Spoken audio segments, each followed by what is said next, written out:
What up, guys? Welcome back. It is a Sunday stream.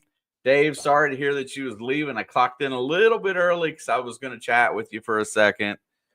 But yeah, so it's turned out that my Bengals season is pretty much waning, trash, almost over. Not much really there to look forward to, and here we are going into Pittsburgh today, a game that I still think that they can win. If they win today, that gets them back to 4-6, hanging in there. Pittsburgh would be 5-5, just a game out of the lead. Baltimore's climbing, but I just think that there's so much uncertainty in the NFL this year. It is what it is. Dave, good to see you. Crafty, glad to see you. Also, for everybody, I'm kind of bouncing in and out on ideas. If you see the stream twice, it's because it's on the vertical format too. Hopefully can find a few more people like us. I love my group, but it's never the best thing in the world unless you can find somebody else out there that's a lot like you. Our group is small and pretty fun and consistent, but looking for just a few more folks. So I'm going to run on the vertical today. That's why everything looks a little befuddled. I'm trying to keep it squared away there. Just to kind of get things into perspective today, Joe Burrow is back. He is in the 21-day window, so he's limited in practicing, healing faster than expected. So that is a good thing. But right now, offense is not the problem. Somewhere along this defense, they've got to find some life, find some leadership. They traded Logan Wilson to the Dallas Cowboys at the trade deadline. He wanted out. Earlier this year, Jermaine Pratt wanted out. Trey Hendrickson is hurt. Shamar Stewart is hurt. I think you're going to see some changes at the end of the season on how we go about getting personnel. Does that mean that Duke Tobin will be gone? I don't know. Maybe. If Duke Tobin's not there no more, I would love to see a GM that somebody like Howie Roseman. I know we're not going to get Howie Roseman, but somebody from that cloth that's really good at spotting talent and diamonds in the rough, put him in a place to win. I just think wholesale changes are going to be made in Cincinnati. I don't know if that's the coaching staff or not, but it's enough is enough. You've got all-world quarterback, and if you can find a way to protect him and keep him healthy, he's going to go out there and win 60% of your games. BC Jason, what's up, brother? Man, you're just following me around. I see you gaming, and now I see you on my sports. Love you, brother. Can't go nowhere without BC Treasure Trail showing up. And what's up, Ringo? Hello, Dave. Everybody once again. But here we go. So we're going to go in here to Pittsburgh today. That will be the call. Aaron Rodgers and Joe Flacco, the old men of the NFL, are coming out here to see who can score the most points. I want a shootout. I want to get this up in the 30s and the 40s again. That means my offense is playing well, and that means my defense only needs to make one or two plays above and beyond today. Let's go back to this bend don't break philosophy. If you're gonna score like that, then let's try to do everything we can to hold teams to field goal. Stuff up, plug the middle, stop the run. Nothing explosive on the outside. Let's keep DK Metcalf and these big tight ends in check. Keep everything underneath, and let's try to win with crappy defense, but not giving up so many touchdowns.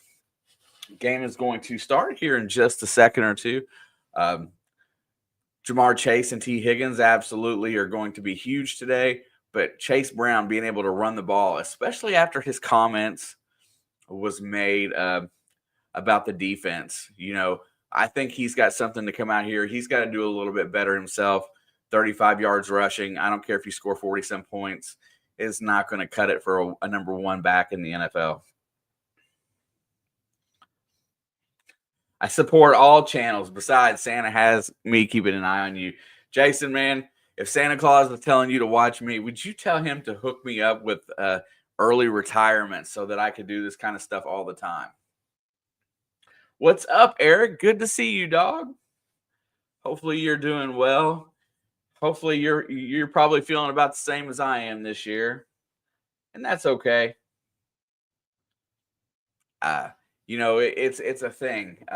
If everything goes well today and I'm not completely spent after this game, everybody want to come in here this afternoon and check out. I'm going to be talking college basketball as my Indiana Hoosiers are a completely rebuilt team and looking very frisky from the 3-point line. We'll take on a very lackluster opponent today, and we will be having. I might have to do 2 streams today if everything goes well today, especially if this one gets overtime. Second game is at 5:30. I might go in to do that one, but I might just sit here and watch the second football game too. I haven't decided yet. What's up, Rob? Oh my gosh, Chiefs and Broncos can't decide. Talk about probably the premier game of the week. Denver is playing lights out defense, hurting the quarterback. That's been the one situation where Patrick Mahomes has struggled this year, is when he has too much pressure in his face. Playing at Denver, which is a plus for Denver, but the Chiefs just still have that stranglehold. Can Denver do to the Chiefs what the Chargers did in Brazil? I mean, yes, I think they can. Do I think they will? I'm not sure. That was really the coin toss game of the day, and I felt like the Lions-Eagles was a coin toss game. And we were laughing about it earlier, but I think the Carolina-Atlanta game is going to be a coin toss game.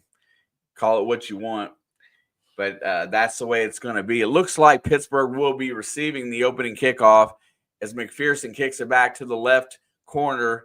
Here comes Pittsburgh on the return, out to the 20 and hit hard there as Williams makes it to the 21-yard line, and the Cincinnati special teams gets down there and does a great job of pinning him in a corner and making it a nice hit, not letting him go far. Aaron Rodgers steps out as QB1. Adam says the Panthers are going to stay 5-12. Mark it up now.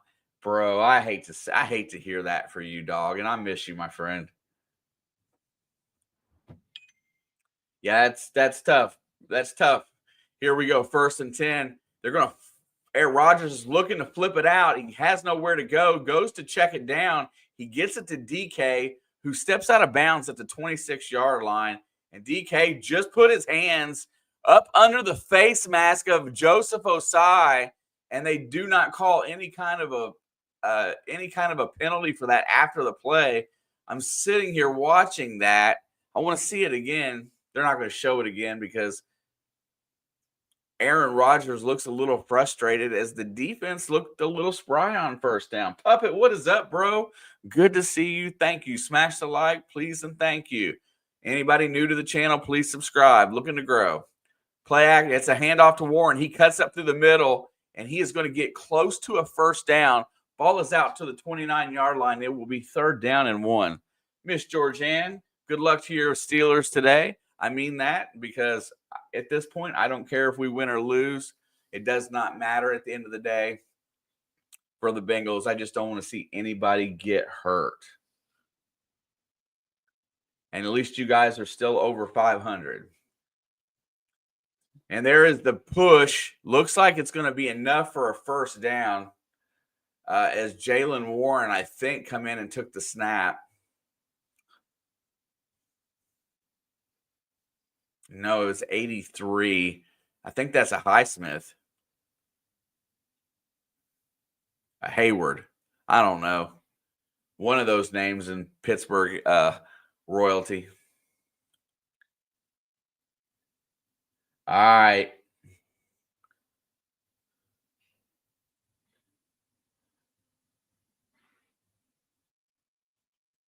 There it is. Looking back, Rodgers checks it out, gets it out on the run to DK, and he is out of bounds at the 50.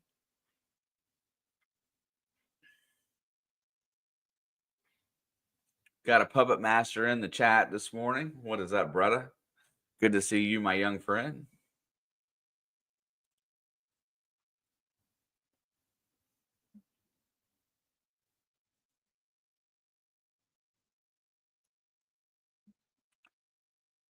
DK is such a big, strong receiver.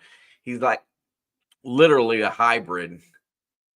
There's the pitch. Warren goes left. Here comes cut. They cut it off the edge, but he still skates forward for about a 2.5-yard gain. Cincinnati definitely looks like they do not want anybody getting to the outside on them.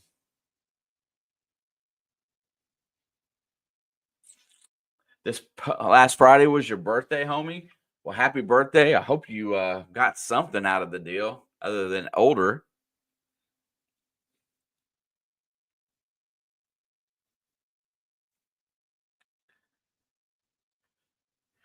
Well, there you go. There's the pitch back to Warren looking to get the edge. Contain is there. He breaks through. He's into the 30, cutting back across the field. He's got an open lane, and he will be grabbed by DJ Turner right there, all the way down to the 12-yard line.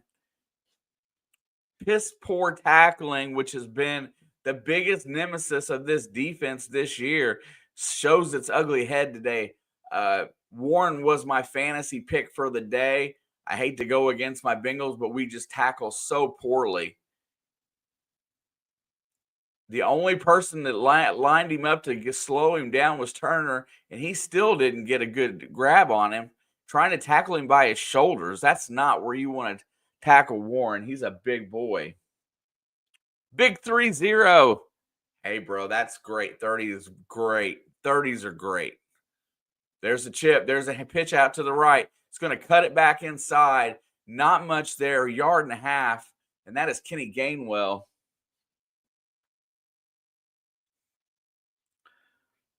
Eric, I would gladly turn back the clock to 30. 30 was one of my favorite years. Good year. Everybody gets a little upset when you turn 30 because you feel like you're getting older. You're just hitting your stride, bro. 30 is just hitting your stride. It is going to be 2nd down and 8. Rodgers back to pass, looking, hits his check down. Gainwell is trying to get to the edge, and he will scamper into the end zone for a touchdown as a linebacker is not going to keep up with Kenny Gainwell. And that is 6-0 Pittsburgh on the early drive.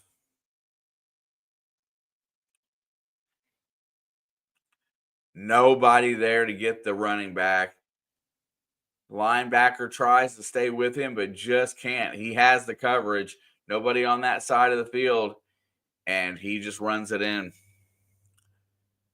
Down the field in a matter of 4 minutes and 48 seconds, and Pittsburgh lines up for the extra point. Boswell's kick is up, and it is good. Pittsburgh leads 7-0.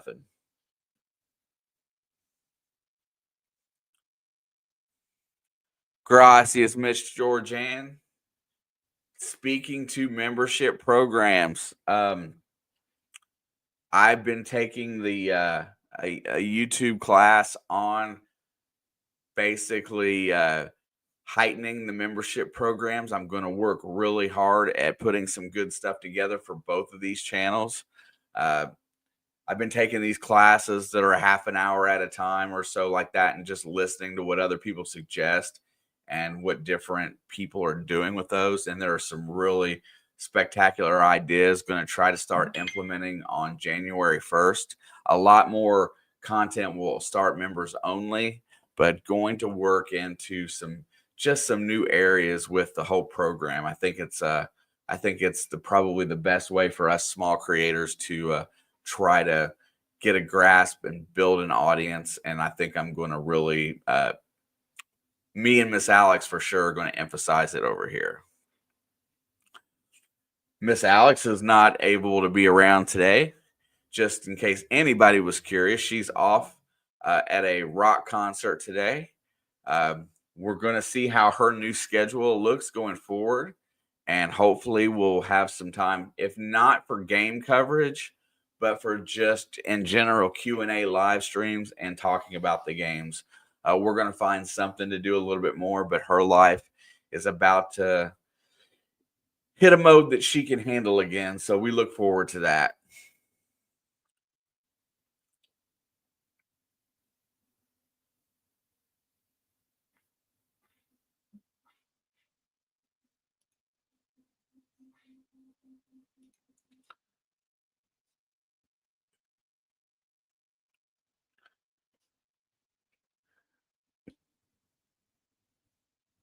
First Sunday I have been off and home, and I couldn't tell you how long.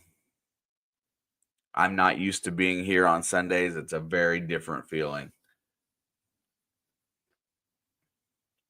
Pittsburgh is such a beautiful city, down by the river and such like that.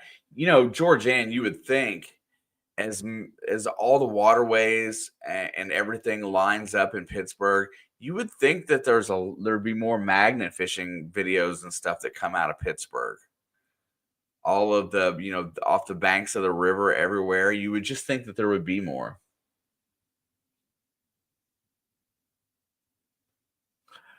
Um, but well, the odds of one or more streams per week is really good because there is going to at least, I think that we're going to find a way for at least both of us to be together for once per week. And there's the run back. He will be tackled at the 28-yard line. Good hard tackle. That was Charlie Jones, and he got tackled by Ben Skoranek, I believe, backup wide receiver. And here comes Joe Flacco, just cool as a cucumber. But I think, I just have never seen, anybody with it. I've never seen anything titled Pittsburgh, right? For magnet fishing. Back to you in a second, Adam. 1st and 10, balls at the 29. Let's see how this Pittsburgh defense holds up today. Check down goes out. Good coverage there. That is how you tackle TJ Watt on the edge. And that is a 2-yard loss on the check down. And that is what Pittsburgh does well. Looking to see what went wrong in this play. Flacco goes through his progressions. Nothing was available, but I think he went to the check down a little bit early as 86 was coming open in the middle of the field. I think he has to hold on to the ball just a little bit longer on that one.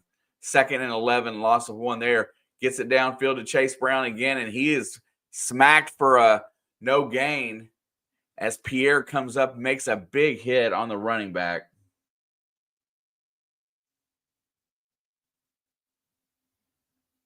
+100 cars in the river by the stadium. I believe it. Pittsburgh back in the day. Pittsburgh was a lot like Detroit and Cleveland back in the day. You just don't know what you would find. Polluted waters, everything. But those 3 cities have done a really nice job of cleaning up and looking very, very respectable over the last 30 years. Those cities in the 80s, not so much. Back to pass. Flacco fires it over the middle. It's caught right at the first down marker, and that is Yoshibas with the grab.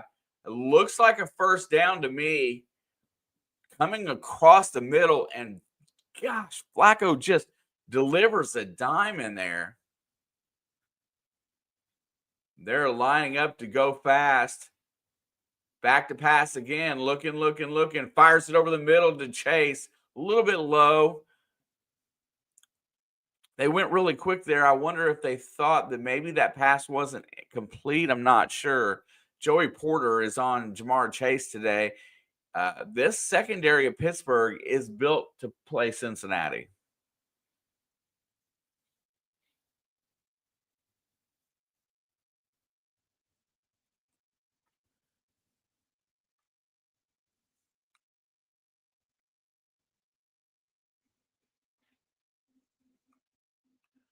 The wind is moving the ball. They blow the whistle. 8:18 to go here in the first quarter. Pittsburgh with the early 7-0 lead. Chase is going to line up in the slot here. This Pittsburgh defense should be able to slow this team down just a little bit. Usually where Cincinnati gets a little bit over on Pittsburgh is when they get the vertical game going. And Zach Taylor's complaining right now about something. I'm not sure what he's mad about.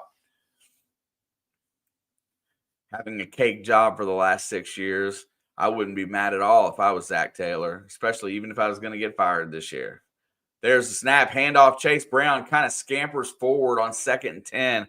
First positive play from the run game today is about 3-yard gain. Make it 4. It'll be 3rd and 6.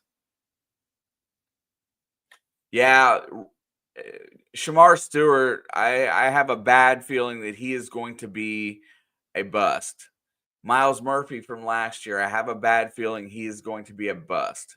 I have a feeling that the people that are picking personnel are going to be out of a job because our draft picks have been really atrocious in the first and second round the last few years. 3 on the play clock. There's the snap. Back to pass. Flacco has time, fires it over the middle. It's caught. It's another first down for Yoshibas, as he is the third read, basically, coming in the backside of that, crossing the middle late and opening up just enough at the first down marker here. Let's watch the play. Chase clears it out for him. He comes across the middle, and there you go. Could that be a pick? Yeah. Tampa Bay up early, 3-0 over Buffalo. Going to go handoff again. Chase Brown dodges one, gets back to the left. He's going to get about 2.5 yards again as he can't get through that secondary, but he is making that first guy miss. But when you're a running back, it is awful hard when the first guy is touching you in the backfield. If you have got to use your best move 2 yards behind the line of scrimmage, then you're going to be lucky to hold a 2 to 4 yard average. Bryce Young kicking it already at him. 2nd down and 7. Higgins is in motion, stops. That's offsides. And they hand it off to Chase Brown. It should be a free play. But I think they'll go take the 5 yards and go back with that. But look at that. There's the deal right there. There is how Chase Brown actually got good positive yardage. It was a quick handoff. It was a quick snap and handoff, and he was already attacking the line before anybody could get through it. That's going to bring up a 2nd and 3 opportunity here for a shot down the field. Joe Flacco has 5,300 yards against Pittsburgh, most all time by any quarterback. That's saying something. 14 on the play clock. Chase is in motion. There's the handoff to Chase Brown. He's going to get the first down. He breaks through the line. He's inside the 30, down to the 29. Chase Brown with his first big run of the day. Cincinnati desperately needs a running game to keep Joe Flacco from going to the nursing home and taking big hits. This one here, just a really nice designed run in a small hole and a cutback, and he gets by Patrick Queen.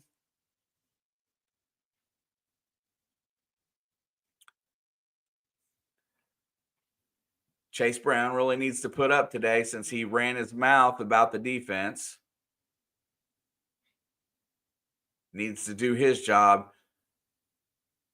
1st and 10, balls at 28. Flacco's back, looking down the field, has all kinds of time. There's a hold, so he might as well just throw it away. Higgins is going to take it in for a touchdown, but this one's coming back. Golly.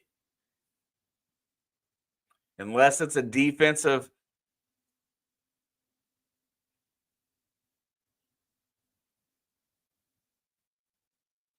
Oh, it was on the defense. Hands to the face. And that is the touchdown for T. Higgins. Let's go, T. I wonder if they're screaming T in Pittsburgh because I can't hear it right now. Watch T. Higgins' route here as it develops. He just ad-libs, cuts out long. He had a crossing pattern. He had the defensive rookie Jack Sawyer on him in coverage from the linebacker position, and he just turned it upfield, and Flacco nailed it. All right, wind is a factor today. There's the snap. Kick is up, and it is good. Evan McPherson ties the ball game up. Let's go, Houday. Oh, but there's a flag on the play.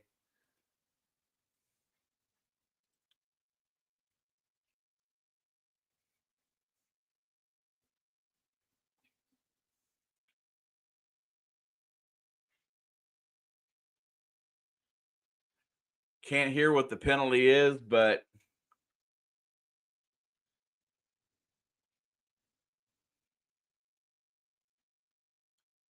are they going to take point? Oh, no. See, don't take points off the board. Carolina with the early 7-0 lead. The Giants with an early 7-0 lead.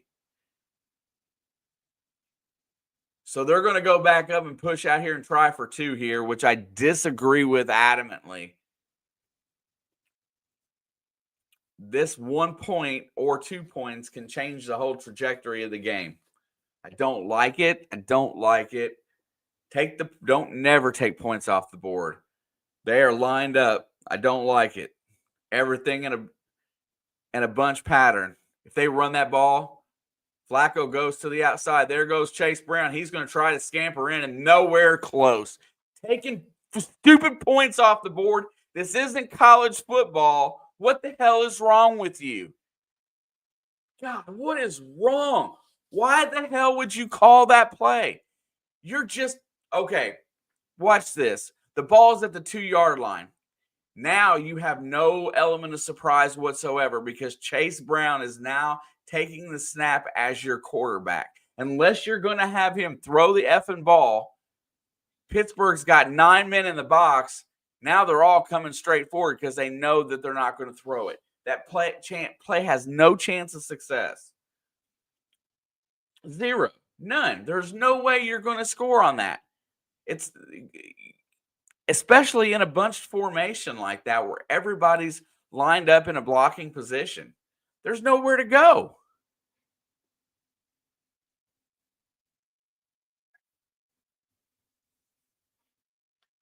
I'm a Fleur. Listen, Zach Taylor is – I can't argue his offensive game plan, but his game only works offensively when you have superstars on the edge, right? You've got to have superstars. And then it works just fine, right? Then everything is kind of because the ad lib comes into play and you can go out there and win. But you don't take points off the board in Pittsburgh. That's rule number 1. You're going to tell me that point's not going to destroy them later in this game, even if they play well. Now, I could be completely wrong. I could be wrong. But I'm telling you right now, it should be 7-7, and I'm going to treat it as such all the way through. And what's really going to make me mad is if they score another touchdown and they continually go for 2-point conversions to make up what they lost and keep failing. Listen, I understand. I don't even like analytics in this situation. Analytics are a temptation factor that, I mean, unless you've got a bang-up play to where you're going to spread the defense, put 4 wide – I would rather you spread the defense, put 4 wide receivers, and move the pocket to give yourself more than one option on a play than to bunch pattern and let your running back play QB.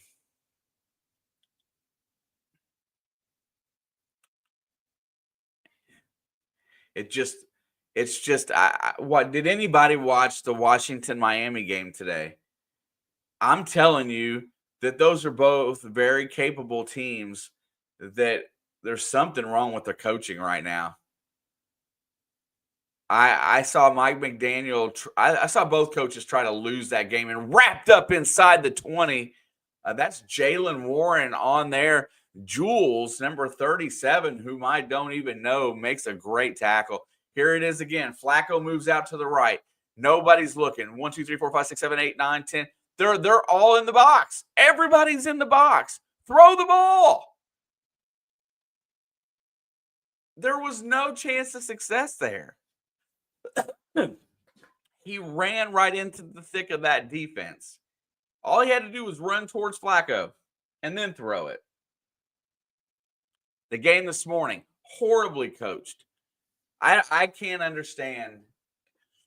I thought it was bad in Cincinnati some days, but I was appalled at what I saw earlier. McDaniel tried everything he could to give that game away. All right, it's 1st and 10. Pitch back. There goes Warren to the left. He's got a hole. He cuts back. 2-yard gain on 1st down.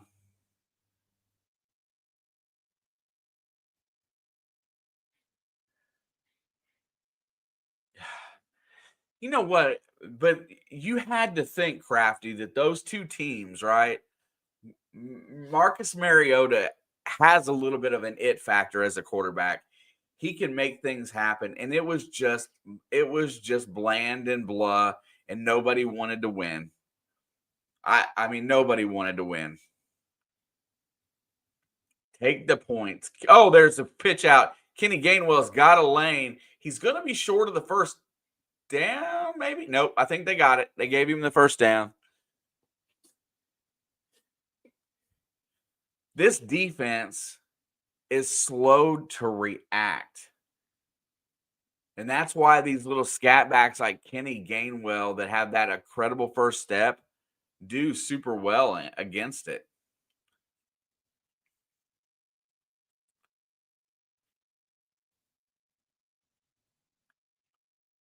Atlanta has quickly tied Carolina with 3:33 to go in the first quarter. I wish we were tied here in Pittsburgh. Play action. Rodgers looking down the field, steps up in the pocket, has time, fires it, incomplete. Intended receiver was Washington, who looks like a right tackle instead of a tight end, number 80.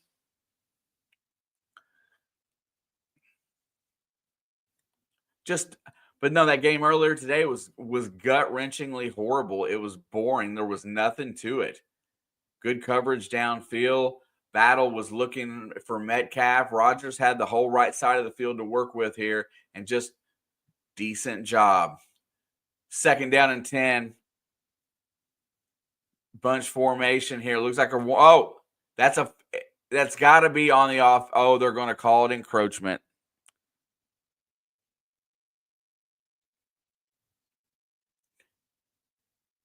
He had a second and 10, and you decide to charge the right tackle. That's Myles Murphy, who needs to get a jump. He's got to start doing something with that high draft pick that we spent on him. You're going to notice that I'm just going to be very disgruntled about my own team. I'm ever positive that they can play better, but this has got to get better now. This defensive formation looks really whacked. Back there's the handoff and comes in quick and misses Warren on the first hit, and he gets close to the first down. Now you've got 3rd and short. Murphy is in on the tackle this time. 3rd and 2. 3:23 to go left here in the first quarter. Yo, Crafty. Yes. It's how that thing works. Every time I turn it off, it turns back on myself. Sorry to hear that. All right, 3rd and 2. There it is, the handoff. Gainwell, who's not a very strong 3rd down back, is going to be blown up and a yard short of the first down.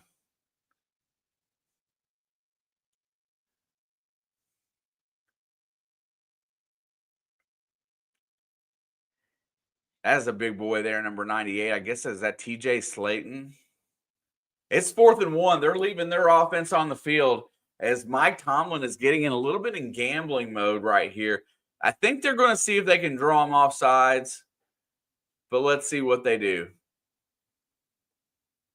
And they are lining up to go. Don't you dare jump. Oh, they take it. Hayward is stuffed. He's short. He's short. That is a turnover on downs. He is nowhere near it. Let's go. What? What? They just waved that as a first down. He was nowhere near the line. Throw your flipping flag.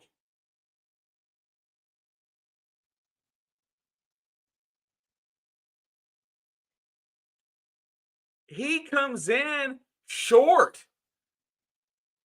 There's the ball. The ball never makes it that far. You've got a challenge.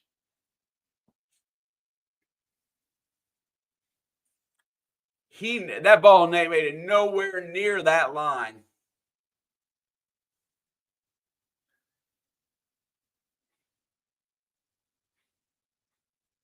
I don't care if you lose this challenge, you have to challenge it.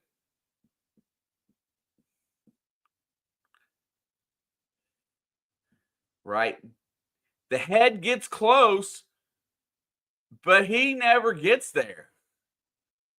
Does anybody see anything differently than I do? Because I'm usually wrong.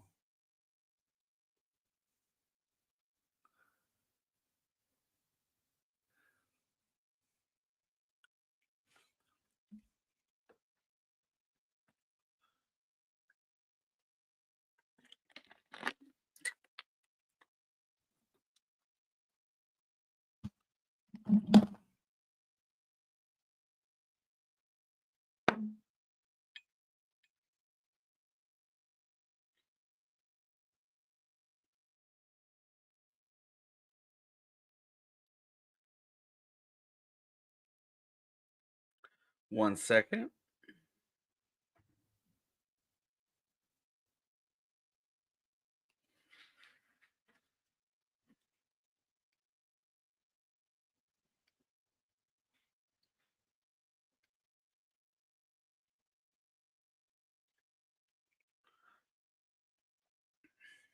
Yeah, regardless, some plays you just have to challenge.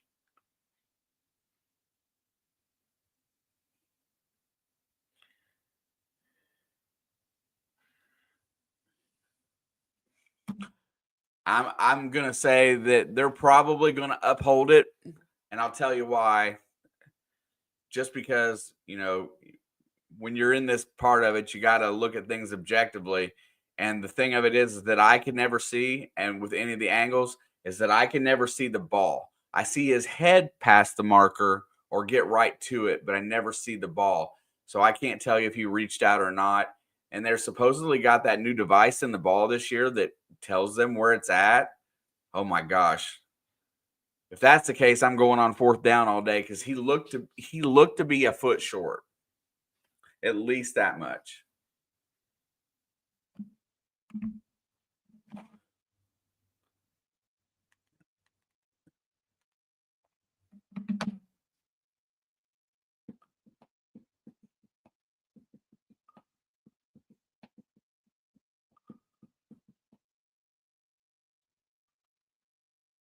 Yeah, they won't even let us see that the call stands, so there it's inconclusive. Here's the angle that I saw that did not look like he got there. He looks to be on the blue line, not the orange one. And they streaked in. Both of them marked it short, and they're still marking it short. The orange line had to be wrong. That's all I can say. Gainwell runs through. He's going to get about 2 yards on first down.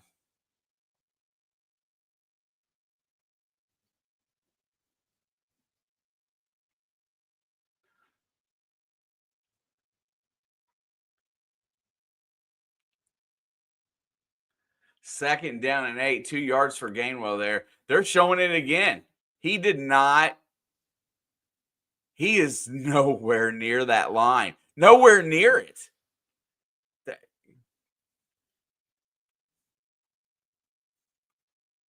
Second and 8. What a horrible call. Back to pass. Look down the field. Fires it. Incomplete. Pretty decent coverage on Metcalf there. Dax Hill was right there on his back, bringing up third and long. Pittsburgh needs to be running that ball down our throat because that's where they're going to beat us. Dax Hill with the good, just did really got around on the coverage. Rodgers is wanting to, I hate when Aaron Rodgers begs. God, I hate that dude.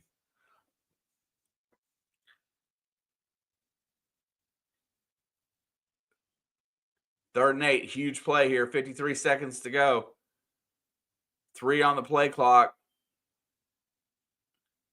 And there comes back to pass. Looking, lets it go. It is caught by Calvin Austin. It's going to be a 4-yard gain. It'll be 4th and 4. Maybe they can get 2 yards on a run and get another first down. Nice grab there by Calvin Austin, though. A lot of concentration. Coverage was good from Cam Taylor-Britt. Oh, it was the punter that got in on that tackle on special teams earlier. Oh, no, it isn't. Yeah, they're just talking about Skoranek. There's the punt. Gets it away nice and clean. Charlie Jones calls for a fair catch at the 10. Roman Wilson is there. I like that kid. Jordan Love is hurt for the Packers. That is not a good deal.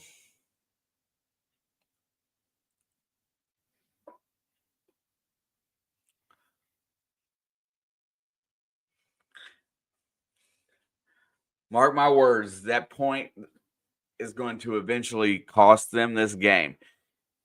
In some manner speaking, it's going to make them have to go for a decision that they don't really want.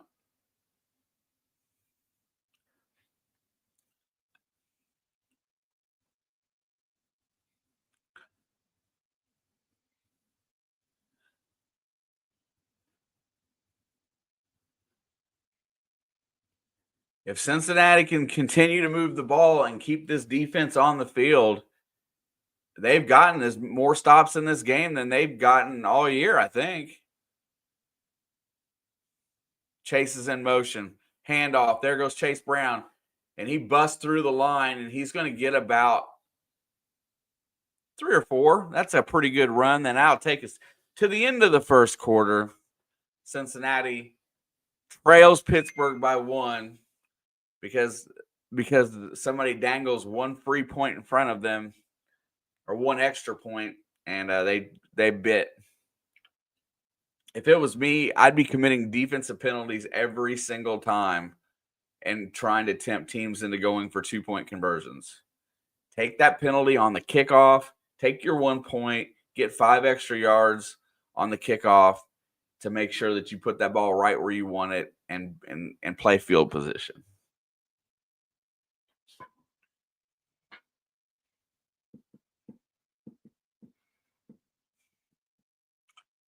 It's so weird being on at 1 o'clock in the afternoon. It's already almost 2. Oh, it's 1:38. What are you doing, kitty? I don't got nothing. You want to sit in my lap? Is that what you want? Come on. Come on, Nancy. Come on. You want to come up here? No? You're going to be a butthead, aren't you? Oh, I got you. I was on here last night until about 2 in the morning playing Dead by Daylight. And this cat, every chance he got, he'd jump up in my lap just to annoy me. And today I invite him and he don't want to come. I have to grab him.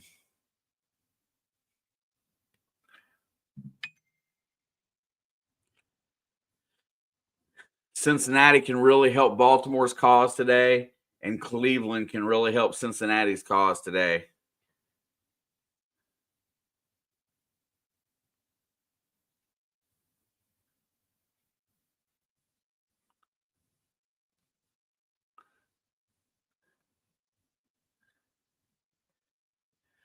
We'll see how this turns out today. Also, running the vertical and the horizontal, that's why the scoreboard on the horizontal looks worse, because it's got to fit on the vertical stream. Worked out really good the other day on the treasure hunting channel. Made for a really nice week for views and stuff like that. So going to run it on these as well. Hopefully pick up some new folks. Haven't seen anybody new yet, but we'll see if we get there. First quarter summary. Pittsburgh dominated the run game. That's what they're supposed to do. It is. There is the handoff on 1st and 10, and that is a 2-yard gain. You've got to maintain trying to run the ball, though. Chase Brown gets 2. You just got to get a little bit smarter how you run it. Buffalo is over Tampa Bay 7-3. Jacksonville over the Chargers 7-3. Another game with big time interest for all you playoff contenders. Weird view you got here. Oh, I see you're on the vertical, so you found me through the shorts menu. Awesome. Nice to see you, mostly. Back to pass. I'll explain more in a minute. Chase gets it at the 20. He is going to go down at the 24-yard line on 3rd and 4. Mostly my paid membership to StreamYard offers dual streaming, horizontal and vertical at the same time. It's supposed to be really good for growing your audience, and that's what I'm trying to do, trying to grow it. Hopefully that, like I was mentioning earlier, with Alex's schedule changing, we'll have more time for more streams. So now I'm back in growth mode. Back to pass. Flacco's looking. Here comes pressure. Checks it down the sideline. Overthrows Chase. Nice coverage out there by Porter. He's talking smack, but I don't know that he should.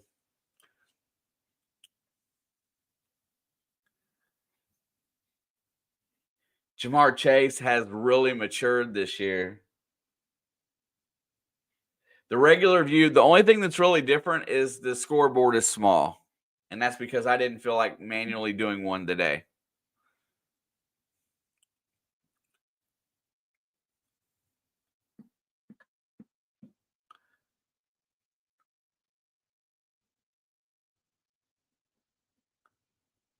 Back to pass, looking down the field. Flacco's got time.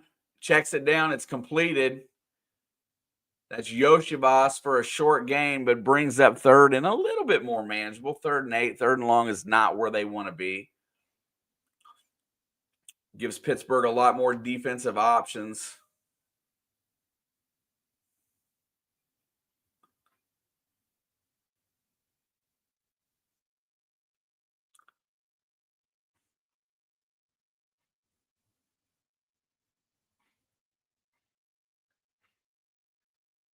Yeah, that's true too. A lot of people are on phones. Just trying to learn from everything. Analytics is important. 3rd and 8. Flacco's back to pass. Looking pressure. He gets away, throws it, and it makes it out of bounds. Incomplete. But there is a flag. Flacco takes a shot. I don't know what the penalty is.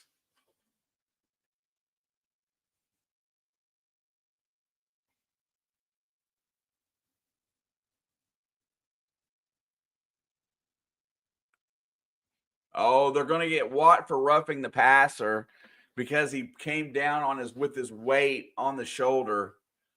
I don't know that I agree with that call. You're expecting a 300-pound guy to land gracefully. I disagree.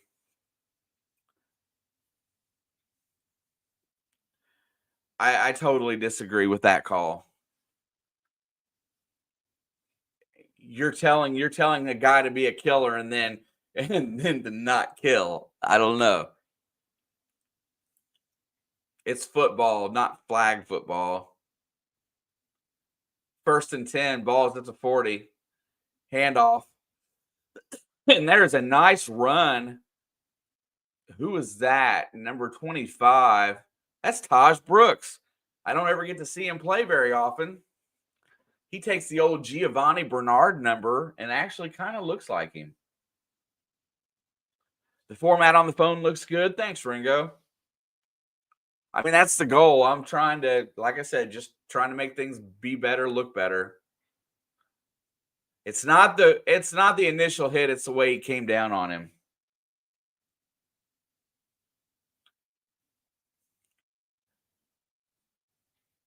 Whistle blown, false start.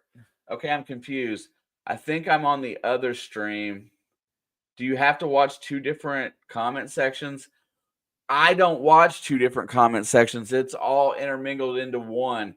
It gives me a little cell phone for the ones that are on vertical. So now mostly you're on the horizontal and I can see that.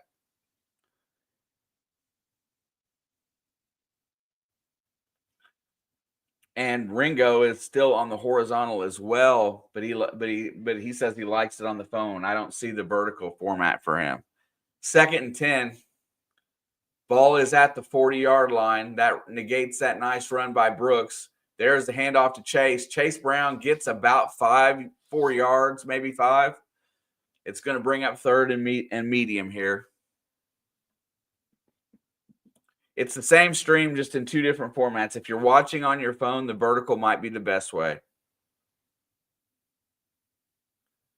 And Green Bay comes back and scores a tutty. Looks like Christian Watson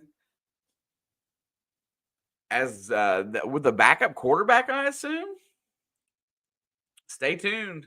Tampa Bay up 10-7 in Buffalo. Jacksonville up 7-3 still. 3rd down and 6 after the 4-yard gain. Flacco's back to pass. Pressure's coming. Let's the deep ball go. Oh, and what a defensive play there. He floated it into a double team, and that's going to make a punt there. Jamar Chase, the ball was just knocked away. He was in position to grab it. 42 has him around the waist, but does a great job of not. See, you can touch the receiver as long as you do not impede his progress. Stop Pizzle. I got a question for you after this punt. Goes into the end zone touchback. Pittsburgh will be out at the 20. Pizzle, don't you dare lie to me. Did you think today, watching that football game, that Mike McDaniel was going all out to win, but at the same time, it looked like he was trying to lose? Because that play call on that 4th and goal, when all they needed to do was kick a field goal, was a joke. And I felt like both teams were just in this desperation mode, but not being very smart. It was sad. That was the saddest thing I think I've seen. I'll be honest with you. I thought that game today was pathetic. I would rather watch my I'd rather watch my Bengals struggle than what I watched between Washington and Miami this morning. And I don't think it's personnel. I think it's all in culture. Culture is the word. I think it's all culture in Miami. I think that's the biggest problem. Washington, you're playing with a backup quarterback. I get it. Mariota, you say, is, he made a lot of good decisions, but he made one bad one. Cost him the game. Packers missed a point after, and I dropped an F-bomb. There you go. Yo, what up, Miss Mary? It's when you watch games like that. Do you think that the betting scandal stuff falls into the NFL? Not saying anything, but that's what it my brain relates everything to money, right? And if the way that game was played out, I don't know. That's why I'm not sure that this betting scandal thing doesn't go into the NFL as well. Hope not.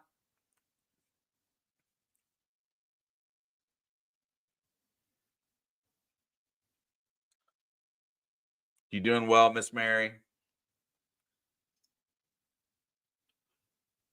I was just disappointed watching that game because I saw one play that looked very awesome and aggressive, and that was a slant throw from Tua to Waddle today.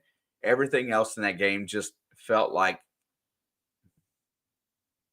blah. It did. It felt blah.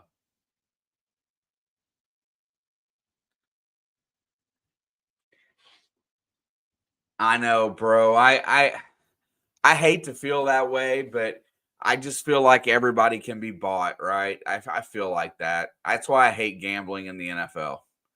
1st and 10 from the 20. Rodgers back to pass. Looks, checks it down. Nobody's there for Warren, and that is an automatic 7-yard gain, and he catches the ball 2 yards behind the line of scrimmage. I never see a Pittsburgh linebacker that's not in position. The UNC Bowl?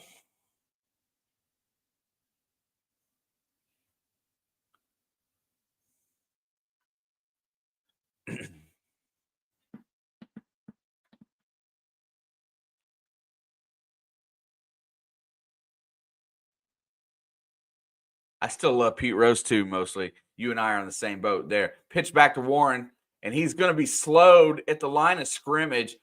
Joseph Osai deserves credit on that tackle, even though he will never get it, because he broke Warren's momentum and slowed him down and made him go horizontal, and that blew up the play.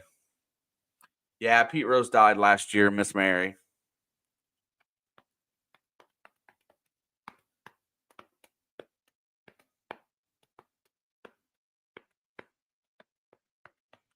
All right, here we go. It's 3rd and 3. Another big play for this defense to see if they can do something here.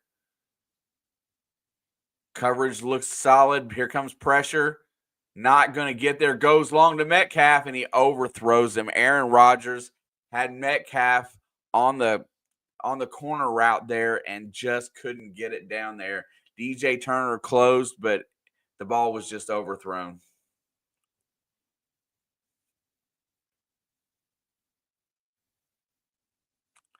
That was a timing play, and Rodgers is crying like a baby, but this looks like a 1-year deal here for him in Pittsburgh too. Punt is away.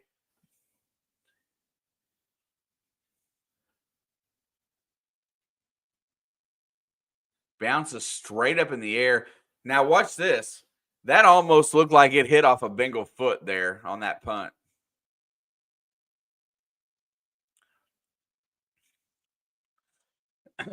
Now you add, if Cincinnati could have got as many stops today in the last 2 games right now, we'd be tied with Pittsburgh in the standings.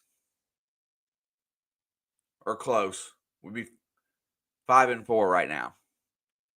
If we could have just made 2 or 3 stops in a game.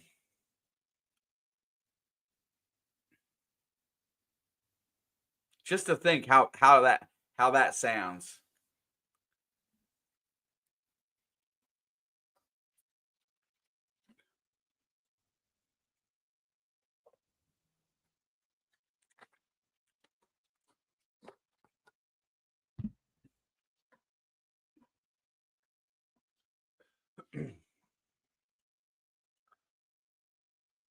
Also, if I was GM there, I would have took this year as an opportunity to rebuild my defense. At this point, when you know you're not going to be able to stop anybody, I would have traded anybody that anybody wanted on the defensive side of the ball, and I would have stockpiled on some draft picks. I would have hired a new general manager, and I would let him rebuild from free agency, picking up some veterans to help run the defense, guys that are consistent, not great. And you just need to build a defense that can slow teams down a little bit with the way your offense is built. I think Lou Anarumo got the shaft. Dude was a good DC. I'm not sure why they went after Al Golden when there were guys like, I mean, now that they're off the street, but there were guys like Eberflus that was on the market that you could have easily had in Cincinnati. And I think they didn't hire somebody like that because Zach Taylor didn't want challenge for his job position in case he ever got fired. In case he was ever on the hot seat, he doesn't want a head coach laying in wait to interim that might be able to take this team over. And I think that's why they chose Golden. And it's just such a joke, really.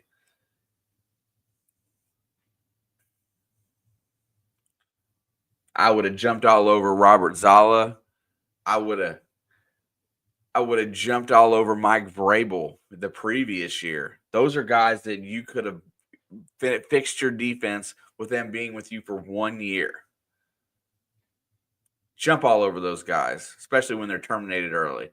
Flacco's back to pass, 1st and 10, fires it over the middle. Oh, God. Jamar takes a nice shot after the play. Ball was long since passing. Jalen Ramsey up in his face. Looks like it's a little friendly, but that was a high shot. I'm surprised. T. Higgins had the deep route and was wide open, actually had a lane. The ball was behind Jamar, and Ramsey takes a shot. That's Not necessarily a fan of that.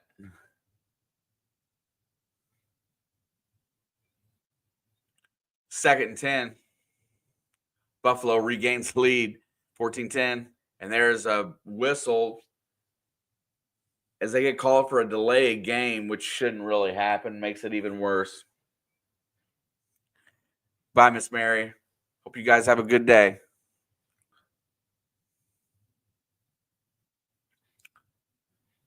I think Pittsburgh is trying to show physicality today in this game. I think that is the goal. It's now 2nd and 15. Cincinnati's forced into a passing down here. They've got 5 wide outs. Look for pressure. Watch block TJ Watt. Mims has got him, and that ball is thrown short, and it's going to be 3rd and 15. And I'm not sure, but I think Flacco's a little hurting, and I think our right tackle is a little bit gimpy after going after TJ there.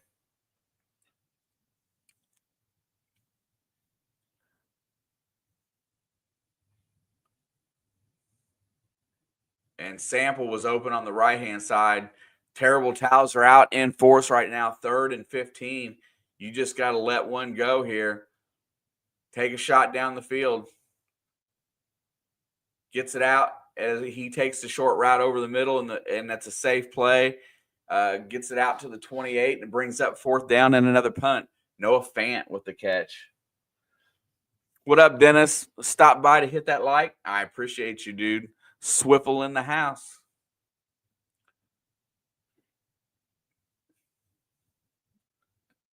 Hit it. It's free. Thank you very much. I agree. Always smash that like button. YouTube's not going to punish you for that. 4th and 8. Punt is away. Hits it really good. Drives him all the way back to the 10. Runs back from there. He cuts back inside. Gets grabbed. Makes it out to the 24. Tackled there. A lot of names on this special teams that I do not know, but these guys are playing ball. They're getting in there and they're making tackles. And that's a good thing. Aaron Rodgers comes back on the field. You know, there is nothing wrong with this Pittsburgh offense. Aaron Rodgers is pouty.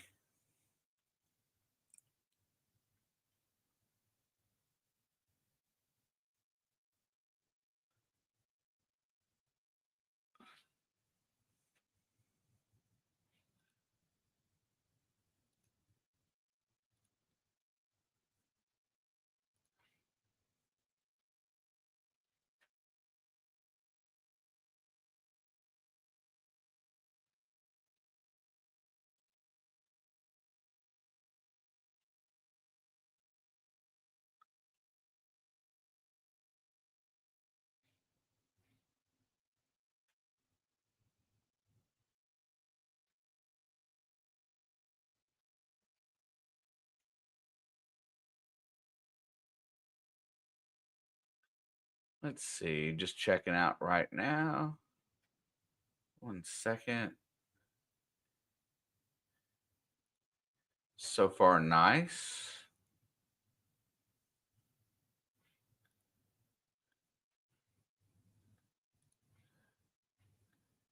Really nice.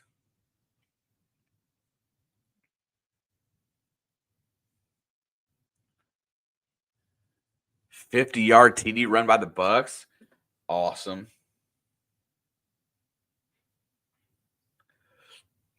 Yeah, I designed it for the vertical mostly for sure. I'm going to try to work it out and come up with a format that looks good on both aspects of it so that I can do it both ways. But I didn't have time this morning to really think it through. I thought it would be easier than it was. But I do like the format, and so far it's a huge help. It definitely gets more traffic across the channel, and I like that. Anybody that's definitely interested in any kind of college football or basketball, I'm very fired up that my Indiana Hoosier football team did make it to 11-0. We go into a bye week this week, and then we go on the road for the season finale at Purdue. And really, at this point, I don't think there's nothing that we can do that will not let us play Ohio State in the Big Ten championship. So, and I really don't think that we can prevent ourselves from at least being in the college football playoff. It would take something very desperately wrong to happen. Like, I don't even want to say. So congratulations, 11-0, first time in team history. Basketball team has been totally revamped, all new roster, looking fairly good so far. We might watch them today at 5 o'clock. Great stop. Dax Hill behind the line of scrimmage wraps up Jaylen Warren, and that is exactly the type of pursuit on the running game that they need. Jacksonville's extended over the Chargers 14-6 late in the second quarter, and Atlanta doing the same 14-7 over Carolina. Giants holding that 1-point lead over Green Bay, but the Green Bay Packers did get a touchdown, and Minnesota got a 3-0 lead on the Bears. Tennessee with a 3-0 lead on Houston. What? Back to pass. Rodgers looks. He's going to step up in the pocket. Oh, he flips it out to Freiermuth, who makes a move and gets a first down. Freiermuth just juked Demetrius Knight and gets the first down, and he is fired up. Should have been a tackle after a 2-yard gain. The ball didn't come out of Rodgers' hands cleanly, but it ended up being a nice play.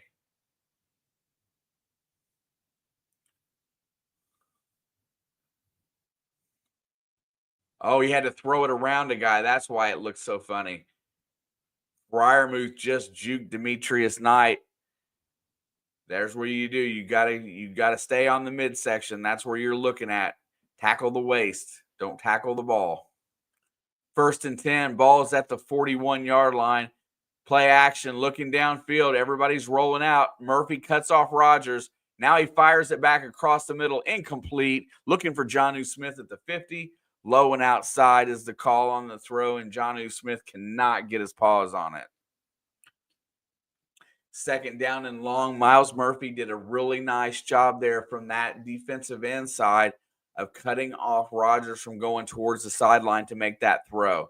As Rodgers rolls out of the pocket, Murphy goes and gets ahead of him, doesn't stay behind him, and makes him make a choice to come back inside. And when he does, that Rodgers does not get his feet set when he makes the throw. So cutting that edge off was a great play. Myles Murphy's been a bust so far. Back bobbled the snap, getting ready to fire it, and Rodgers gets away looking, and he gets smoked at the 30-yard line. And there you go. Myles Murphy's name again, and B.J. Hill in there on the sack. Rodgers looks a little shooken after that. He's cleaning grass out of his helmet. Low snap that was bobbled, and Murphy just ran through his guy. Him and B.J. Hill ended up right on top of Rodgers, and that was a really – where's this guy been? I think all these guys that you draft are super talented. They're just difficult to motivate. Now it's 3rd and 21. Rodgers is probably going to take a check down here. He's looking down the field. Here comes pressure. He hits his check down. And there goes big boy Washington, who tries to get over the top. Hurdles. 270-pound linebacker tight end tries to hurdle 3 guys. Gets tackled. It's going to be 4th and 7. And the Bengals defense holds yet again.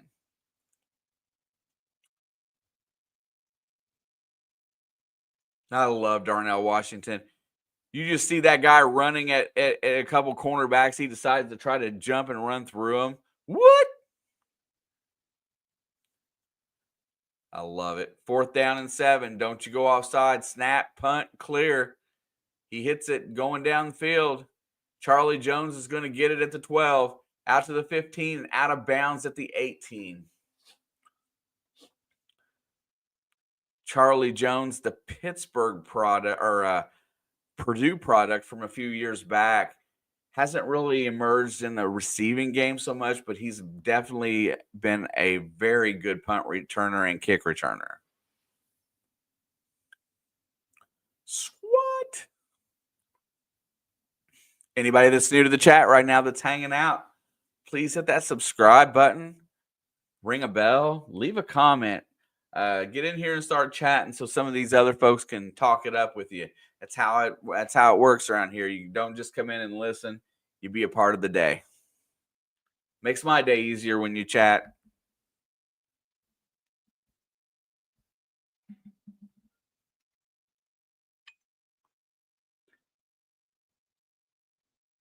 Yeah, so and you're right. It doesn't look bad. Let me make sure here. I want to see something. Yeah, you flip your phone around horizontal, and on the horizontal stream, it doesn't look bad. This is definitely better for the phone.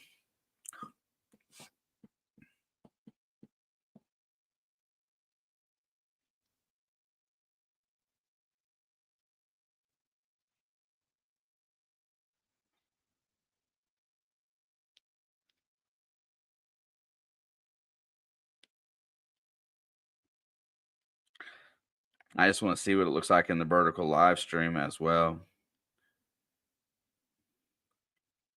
There it is. Whoa, that was pretty quick. There it is. Whoa, that was pretty quick. It does look nice on the phone.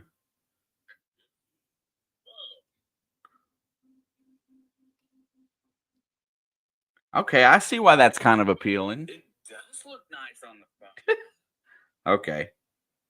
Yeah, that's not bad at all. Well, anybody new in, just smash that like, share it out, whatever you want to do. I didn't put it on Facebook today. It's really weird when I put the live streams on Facebook. It's always, and it's not a discriminatory comment, but all of my commenters, all the people that talk to me on the Facebook side of this are all from either Southeast Asia, India, the Middle East area, places like that. It's not a lot of the same people that are in here on YouTube. It's really strange. All right, Flacco is going to start under center, 8 for 13, 63 in a tutty right now. Yoshavash is in motion, going to go run left, and that was a very obvious play that they were going to run there. 2-yard gain for Chase Brown. That's the play right there that you go play action. I really wish that they would use play action more in this offense.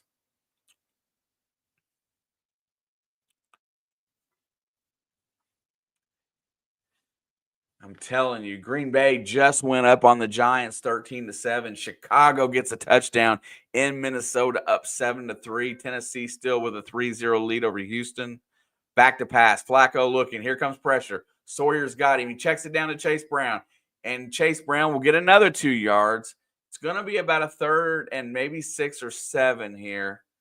Call it 6. Good defense by Pittsburgh. Jack Sawyer, the Ohio State kid, whom I really liked in the draft last year, didn't go until like the 4th round of Pittsburgh. Oh my God, it drove me crazy. Really looks good on the field. He doesn't get a full-time role right now. He's still limited, but back to pass. Here comes pressure. Checks it down. Chase has got it. Brown goes for the first down and then some. Blitz was coming.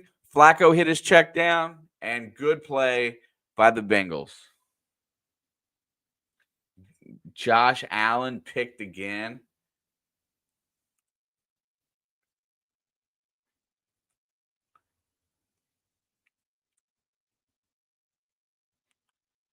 Well, if Josh Allen got picked again, I'm probably going to lose my fantasy game because I got to, in Dynasty, your quarterback has to play well.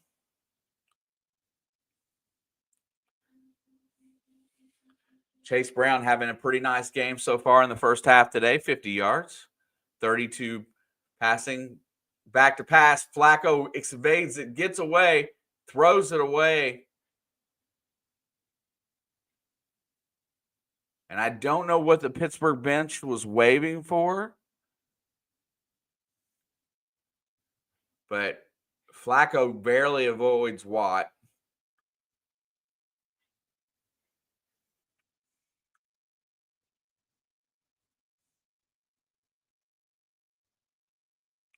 Second down and 10, 2:48 to go before the half. Cincinnati has been moving the ball a little bit here. They need some positive yardage to make a third and manageable. Flacco's in the gun. Hudson's in motion to the right. Looking, they're going to hand it off again to Chase Brown. They're going to take the 2.5 yards here, and that's going to bring up third down and about 8.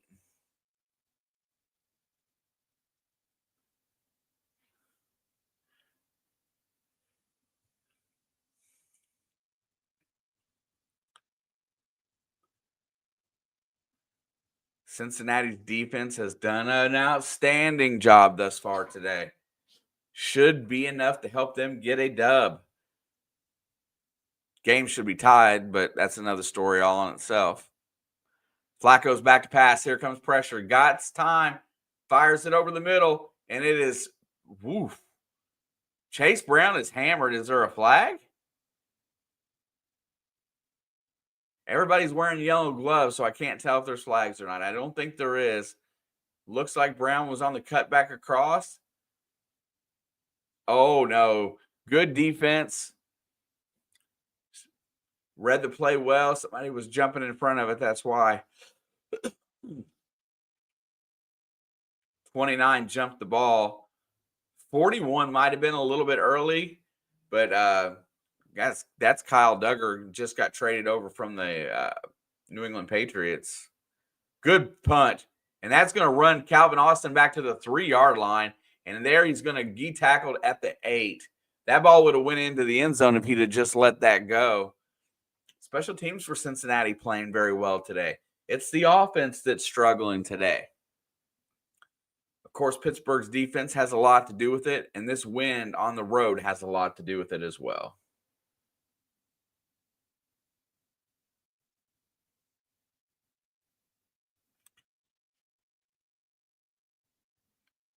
Let's see.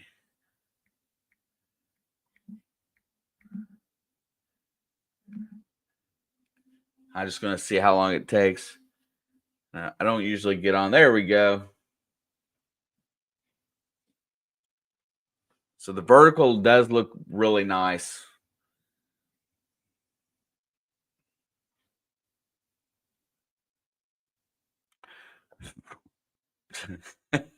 Adam, you called it.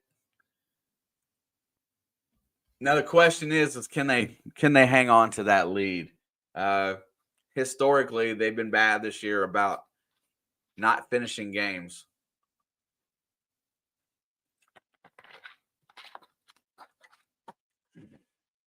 Adam, do you think the Bryce Young experiment's going to be over? Do you think they're going to continue down that road next year? What does it look like for the Carolina Panthers?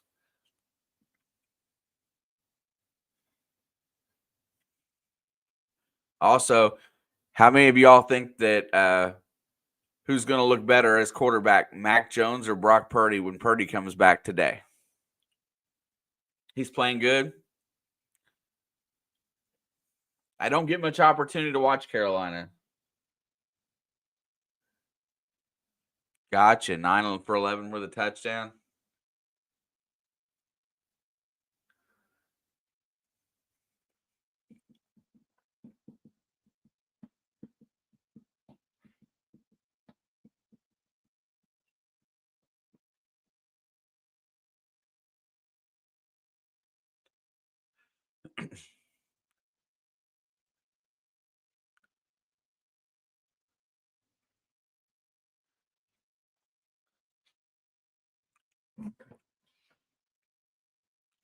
Yeah, I think I will set up the basketball game today as well and run the basketball game like this.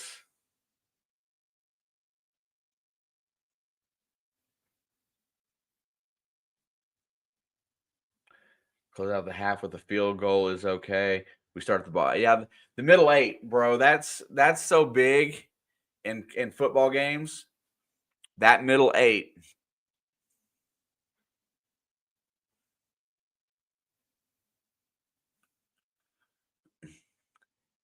Here you go. You want to get a turnover here. There's the pitch to Kenny Gainwell, trying to get the edge. Good job of getting out there with leaving him with nowhere to go. And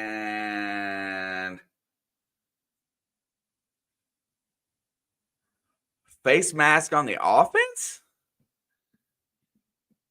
Jonnu Smith called for the penalty.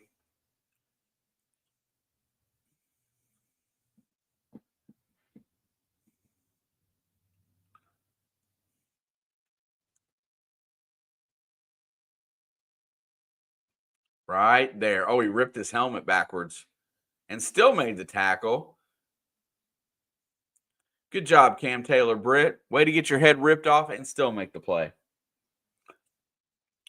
It's going to be 1:43 left to go here in the half. Rodgers is at the 7-yard line. 2nd and 10. There's a handoff, and that's going to go for about 6 yards. Jaylen Warren.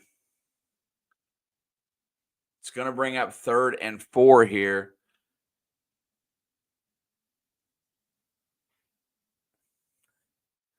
Other than the opening drive today, Cincinnati's defense has been outstanding. I do not understand it. I have statements to make, and maybe it'll be something we talk about at halftime. But those of you that are in the chat are usually here anyway. So, but I do got a conversation at halftime, and I would love input on what everybody else feels.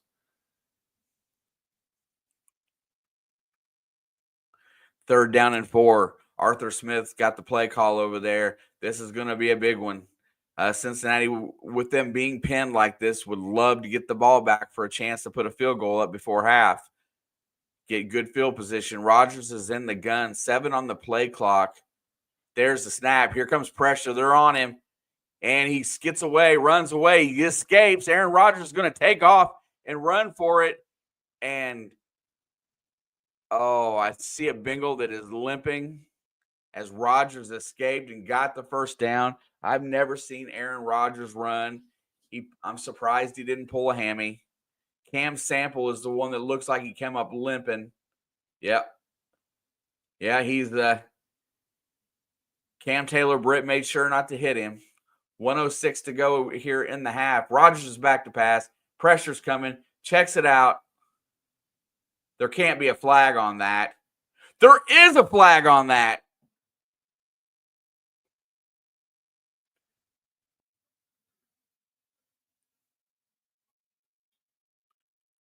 I gotta say BS. Cam Taylor-Britt is hurt on the play.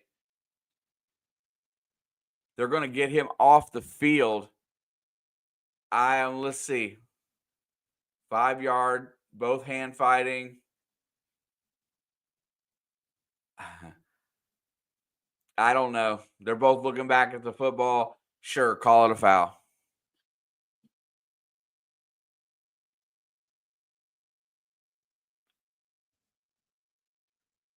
Got a minute left. Ball's at the 32 now. Checks it out to Freiermuth over. Oh, what the fudge?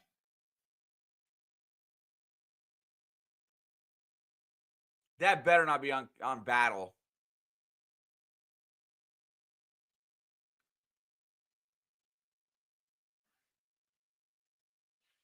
So they get it on DK. I was going to say that would have been just a horrible call.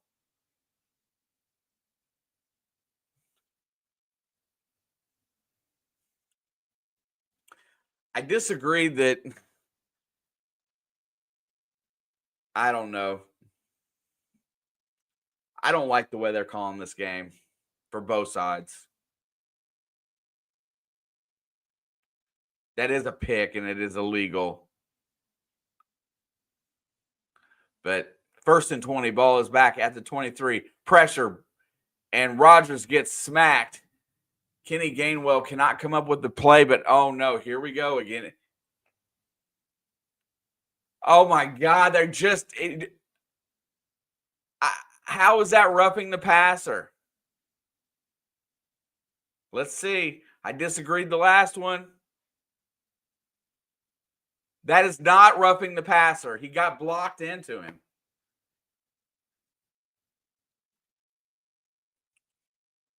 That's 2 roughing the passers that I've disagreed with today.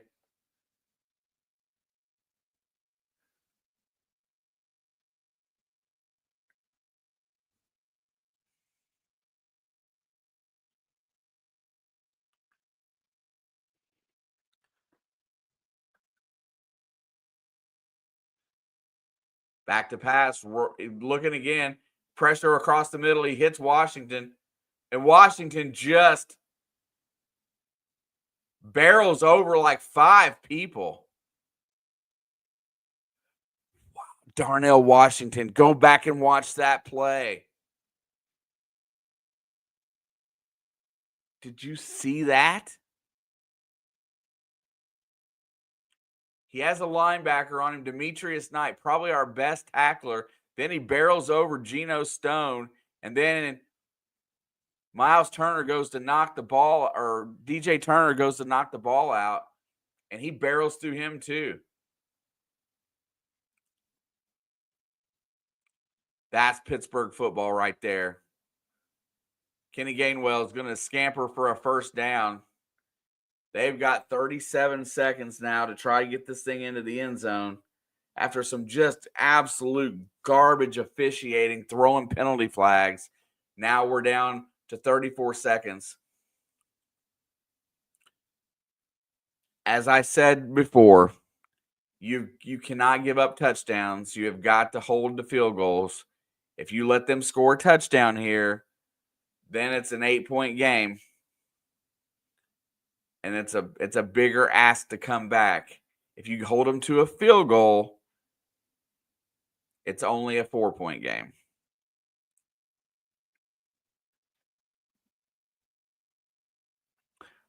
Panthers get a field goal with 25 seconds to go.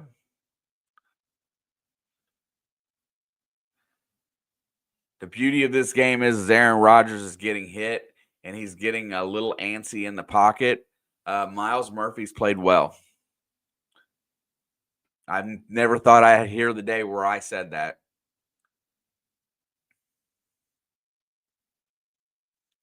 I love Darnell Washington.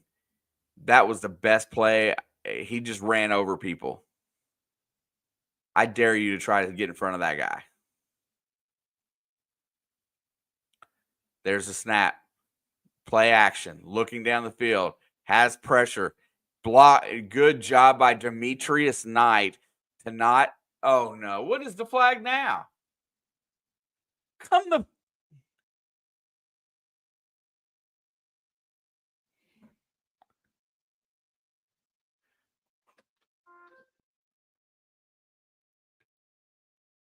Let's see. Another roughing the passer. This is like protect your geriatric day. That is.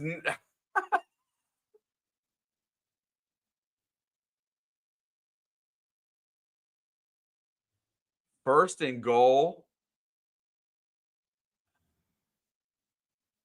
Joseph Osai is.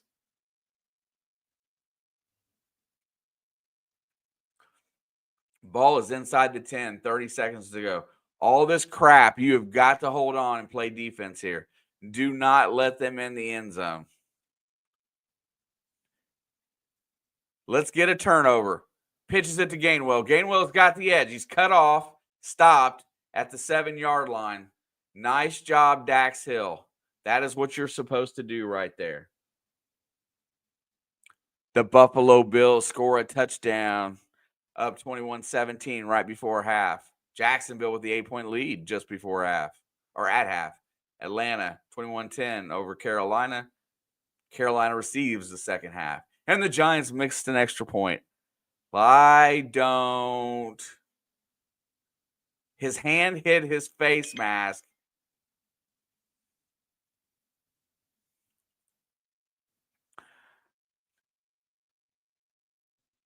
It's funny the way this game is going. It's leading me into my next form of conversation for halftime.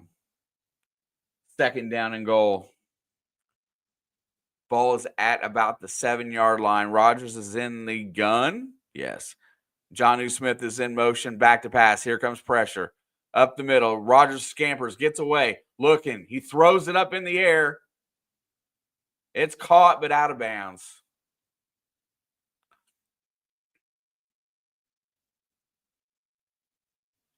Third down and goal. Rodgers took another shot at the end of that.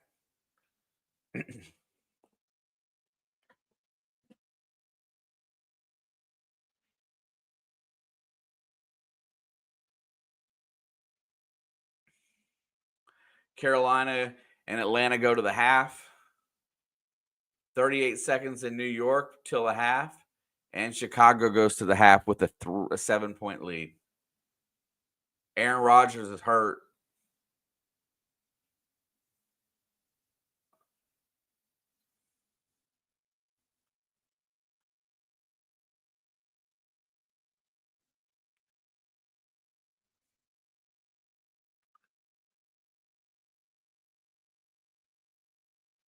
He's been planted several times, but the protection's not holding up.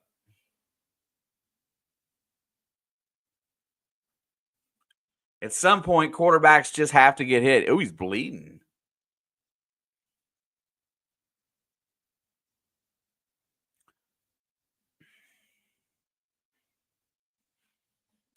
It's 3rd and goal here. I assume I'm going to hope that you're going to keep the pressure on here, but I feel like a draw play is coming here because I don't know. If I'm Pittsburgh, run the draw play here. Oh, you can't. They got to throw it because they may not get out for a field goal. My bad. Rush 4. Double team who you can. Don't let the running back beat you.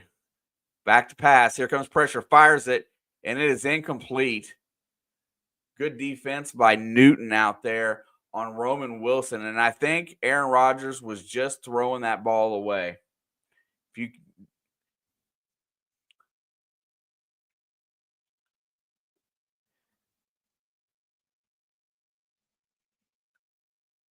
Chris Boswell, 17 for 20 for the season at 85%. Doesn't seem like a Boswell type season. Seems like he never misses.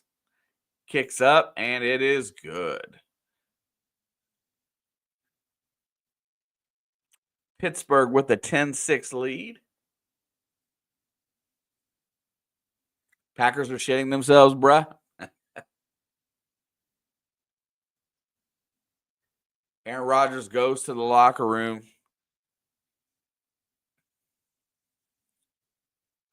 USC at Oregon, old Pac, whatever that was, Pac-12 game. Should be a dandy.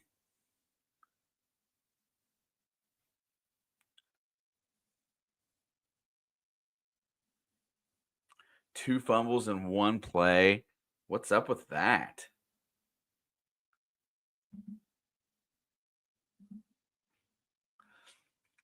I like it if you're on the vertical and you flip it, it goes right to the Rising Rhino, which is a friend of ours. Rhino's a good dude. See how his stream's doing today. What?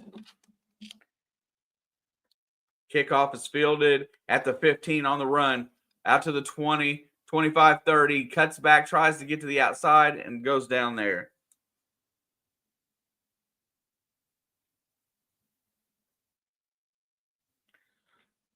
Rhino has a few more than us today. He's got 11 in chat.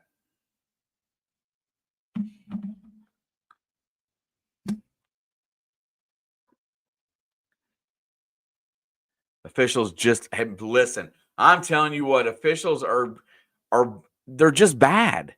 I don't think there's any other way to explain it, but they're just bad. And they've got too much control over the replay. So they don't want to look worse. There's still a bias in calls based on where you're at.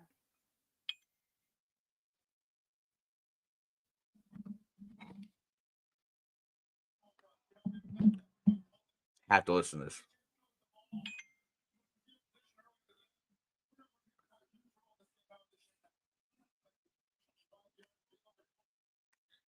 Yeah.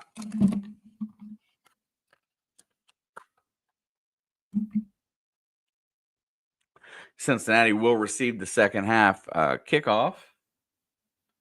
But yeah, give me. I'm not used to being here this time of day. Give me about 30 seconds. I shall be right back.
All right. Thank you for your patience.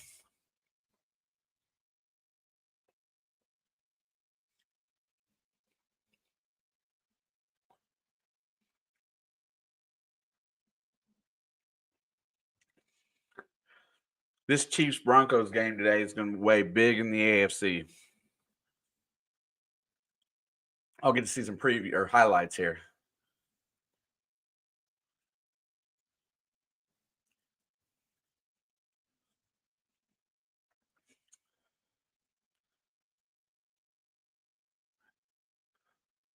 Wow. Wow. It looks like everybody else's defense is about as bad as mine.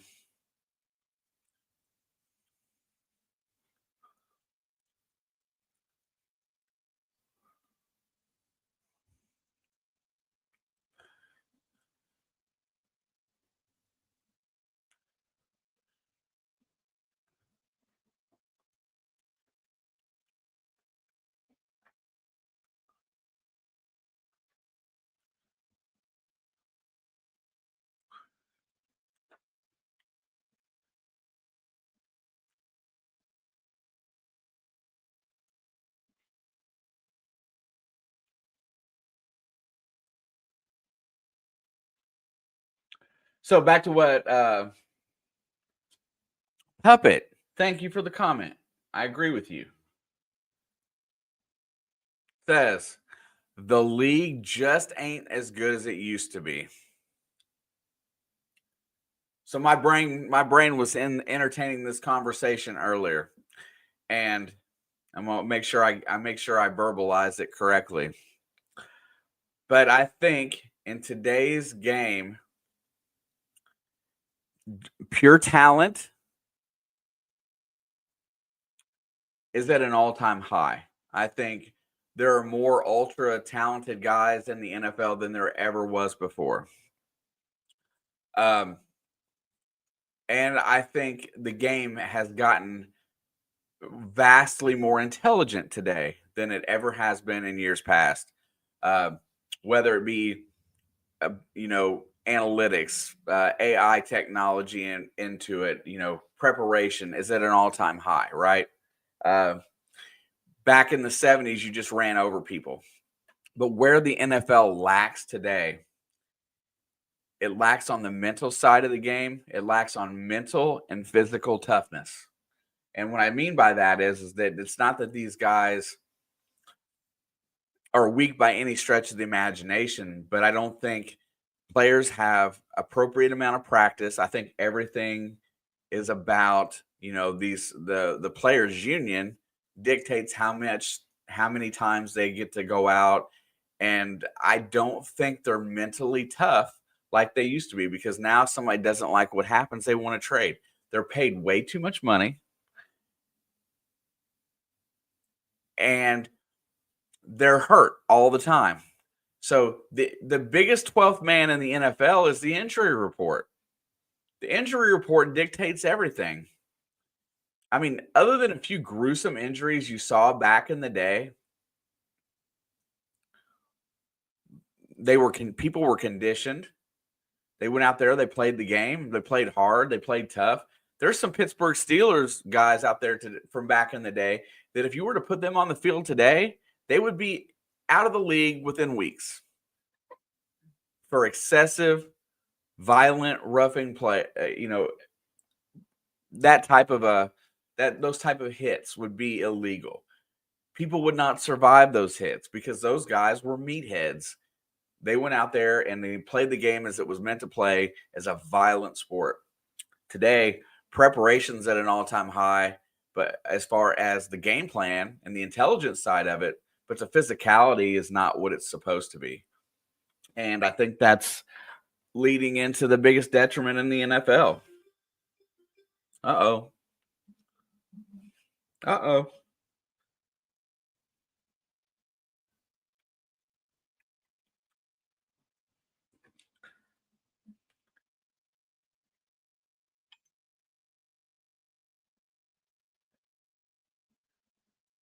Texas A&M's football team yesterday erased a 28-3 deficit in the halftime, or a 28-point deficit or 27-point deficit to win that game 31-30.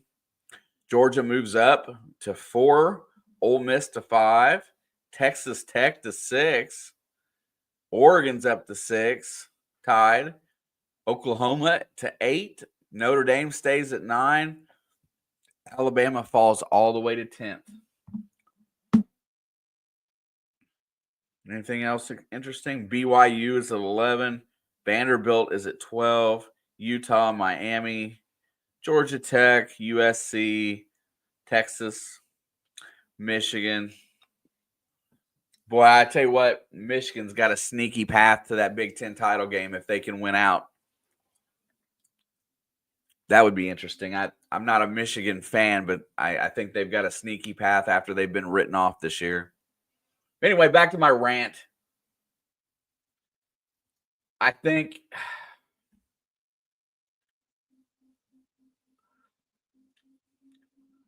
it just boils down to the physical preparation is not like what it should be, and everything is on the game planning side of it.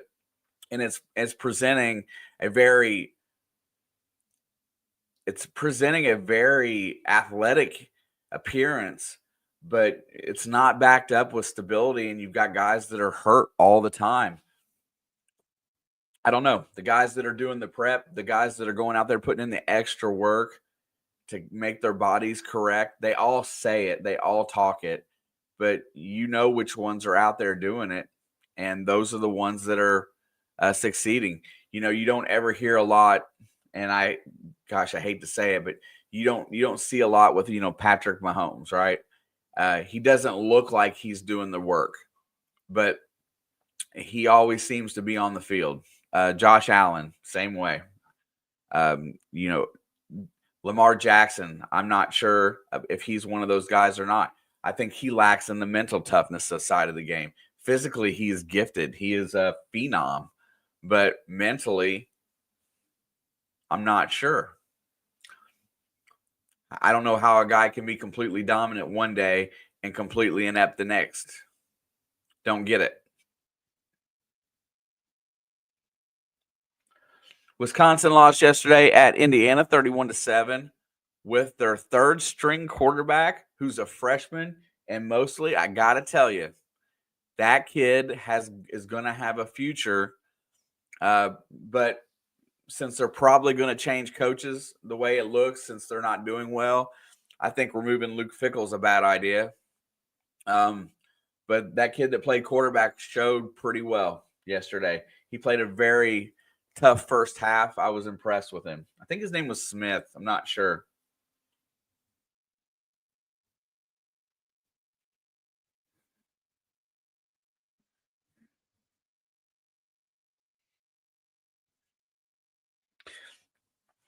Well, there's no, and who plays is based on how much they're paid, right? So whoever gets the best contract is on the field. It's not who plays the best football. Everything's based on this whole money system, and I just don't feel like the product is getting better on half of it. I think coaching is horrible. I think ownership gives up on coaching way too fast. If you don't win tomorrow, you're out. Does anybody here think that Robert Saleh was a bad head coach?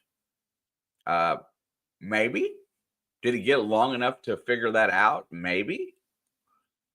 I think Brian Daboll isn't going to end up somewhere good as a coordinator, and he'll go back to being a dominating figure again. You don't think Joe Brady might leave Buffalo and go take that job in Baton Rouge? Joe Brady, Brian Daboll back to Buffalo next year? Could happen.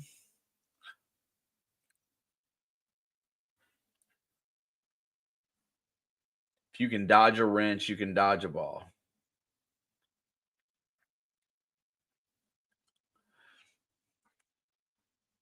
Listen, I just don't like the product. I'm afraid for people's health because I just don't feel like they get enough practice. They're talking about going to a longer season yet, which I think is just a money grab, and cutting out another preseason game, which cuts out people's opportunity to get on a team. So it's always going to be more. It's going to be more of the whoever's got a contract is going to stay on the team instead of these young guys. They're not getting the opportunity. I'm scared from the direction of the NFL, and they're making so much money that they could fix the problems.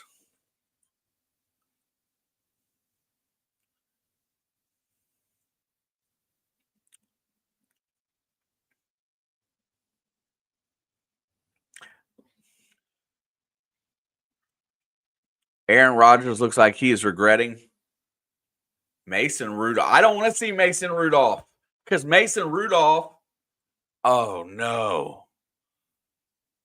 Mason Rudolph kicks our ass.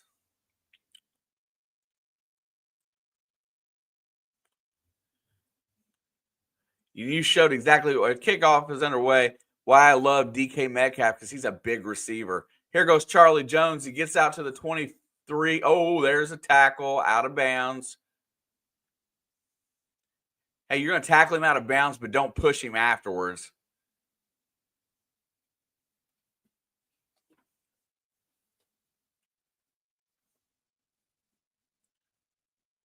Buffalo leads 21-20 at half. Jacksonville up 21-6 in the third quarter. Atlanta up 21-10 in the third quarter. Oh, Carolina with the tutty. 21-16. All right. Flacco is under center. One wide out left. One in motion. There's the handoff. Chase Brown goes through the hole. He's at the 40, 45, 50, 45, 40. And out of bounds there. Big hole opens up the middle. And Chase Brown gets some of his uniform ripped off.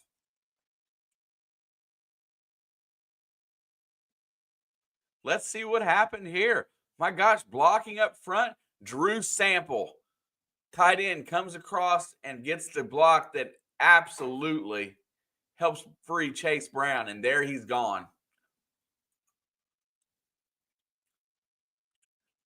We're in Pittsburgh territory. First down and 10. Ball's at the 41. Play action. Flacco steps up, checks it down, gets it out to the tight end. That is Noah Fant for a 4-yard gain on the check down. Ever since they went to Vegas, it's all about money and gambling. Tennessee increases its lead on Houston, 6-0.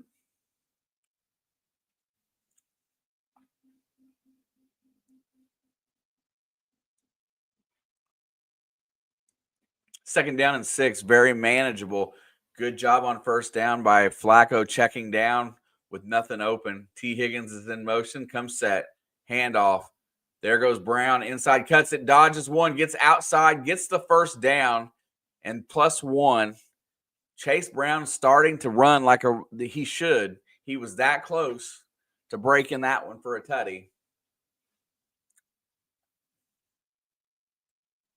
T. Higgins with the block that freed him. Your star wide receiver had the block that freed him. Hate the 2-point conversion, Adam. Flip and hate it.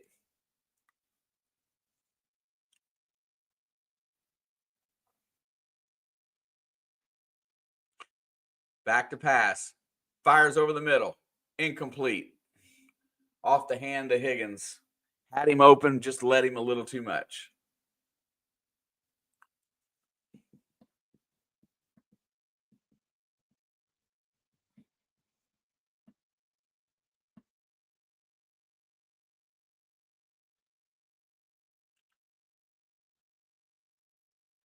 Second down and 10. They're going to load up on the run play here because I know they're going to think that he's going to hand it off to Chase Brown. Pittsburgh should load the box. 7 in the box. 6 in the box. They do not. Back to pass. Fires it. And that is, oh my gosh. Noah Fant comes across the middle. and puts his hand on the ball that was intended for Higgins. Knocks it down. Higgins was open.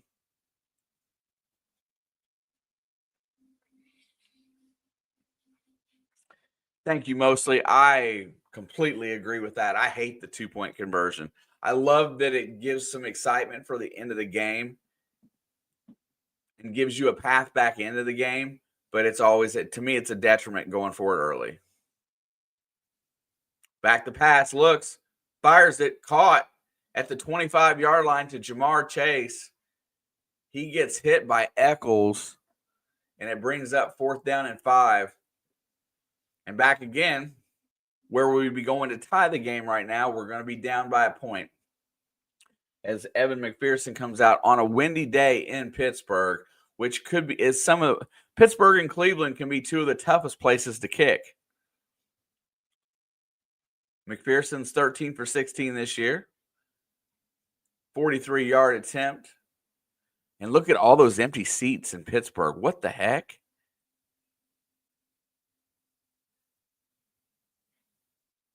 Snap, kick, up, straight, and good. Good job, Money Mac. Do you see how empty the stands are in Pittsburgh today? What is up with that? Behind that end of the...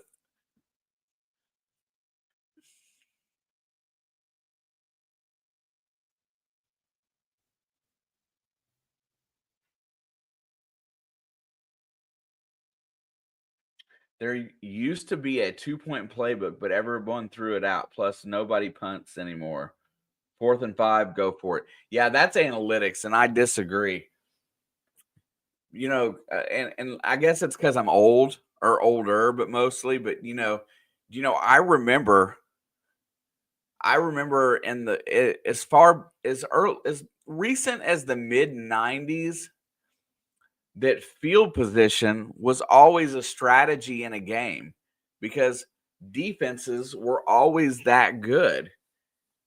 So the field position game sometimes you couldn't get out of, and you waited for your opportunity because games were played that tightly. So field position is a strategy.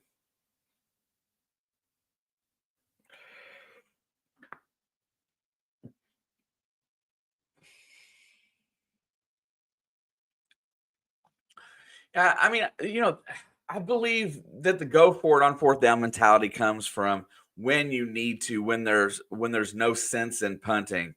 But risk versus reward sometimes is where it's at. And they say the analytics prove it, but I don't like to put my team behind the 8 ball. And getting stopped on 4th down, the one thing that does is that eliminates any momentum whatsoever that you may have had. And I think there's deeper effects in going for it every 4th down than just a turnover on downs. There are certain places like that no man's land I kind of agree with sometimes, but it's definitely situational and how if you're winning the game, punt. If you're winning the game, punt. Put your defense out there. It's what they're paid to do. Punt. Play field position.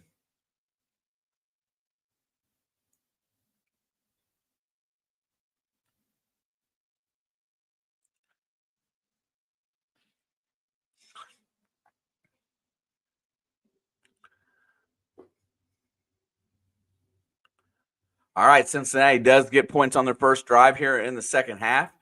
McPherson set to kick off. Let's see if Pittsburgh's offense has any adjustments to help them in the second half. Hopefully they get worse. Kickoff goes to Gainwell. Gainwell comes up the right side, cuts back into the middle. He gets taken down at the 27-yard line.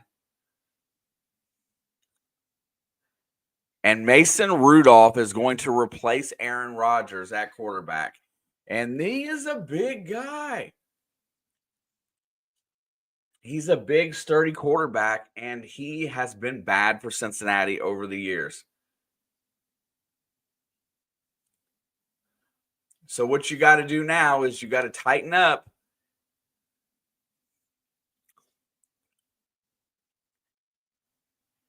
Change your coverages. You can't get stagnant.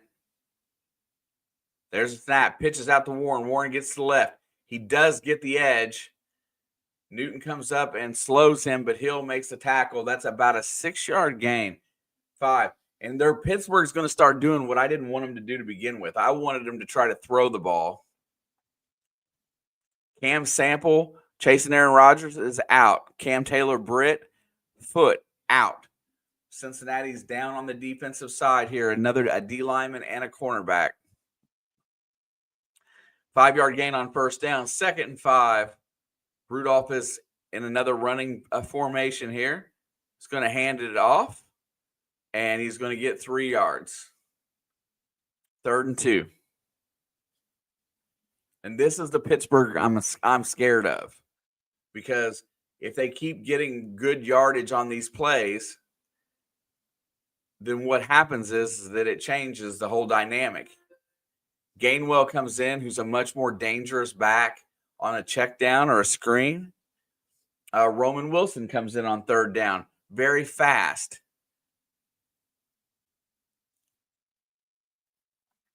Probably going to throw it here, but you never can tell. Cincinnati's lined up like they think they're going to run. Back to pass, checks it down, hits Gainwell on the flat. On his check down, gets the 1st down. Mason Rudolph can make that throw 10 times out of 10. And that is the reason why I don't want to see him on the field, because Aaron Rodgers is going to try to push the ball and make a bad throw or make the hero throw where Mason Rudolph will take what he's given. Cincinnati's always given something. 1st and 10.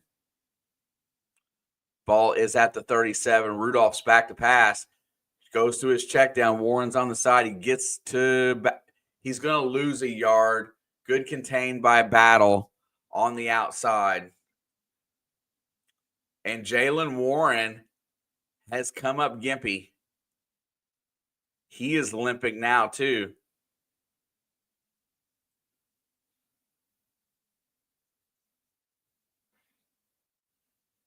And the Cincinnati training staff came out on the field when he saw him get tackled. Let's see what he saw. Oh, his whole knee he just got corkscrewed into the ground, and his foot twisted, didn't plant it, and his body twisted. So that could be a knee. That could be in the knee. And that's what I see it. He thankfully is walking off, but that looked like that hurt. Jaylen Warren, 10 rushes for 62 yards today, has been doing a masterful job. The biggest nemesis on that team that affecting Cincinnati by far. And with Aaron Rodgers out,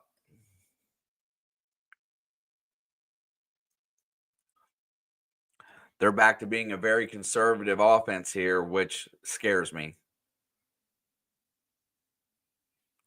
Back to pass. Looking. Here comes pressure. Don't let him get rhythm. Checks it down. Throws it away. Does get it past the line of scrimmage, so it will not be grounding. Brings up 3rd down and 11. You got to keep him uncomfortable in the pocket.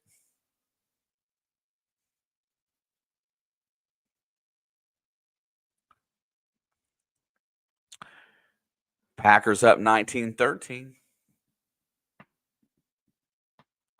NFC North is a battleground. Kind of looking like the AFC North. Everybody's going to be bunched together here. Let's get a win today, Bengals. Come on. Let's get in here. You got 3rd and long. Get some pressure on this guy. Make his check down tough. He gets it out, throws it away, and hits. Just catches. Good play by Roman Wilson to be open on that little out route, and Mason Rudolph went right to him, got the 1st down on 3rd and long. Pressure was coming. He just got the ball out in time. No, he just tricked. He got him confused on who had who. Excellent play call. Hate to say it, but it was excellent. Ball crosses midfield. There's the pitch out. There goes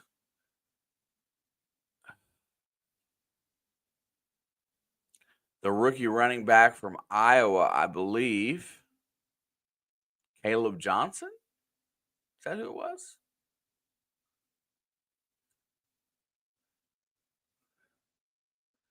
Yep. They go with a 2-back set here. This looks like an RPO coming up. Let's see what this one looks like. 2nd down and 7. Arthur Smith. He's not okay.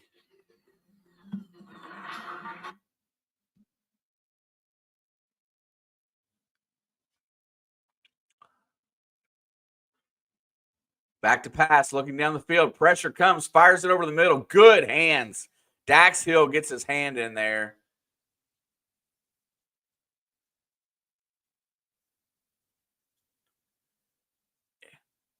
I know he took some pretty hard hits.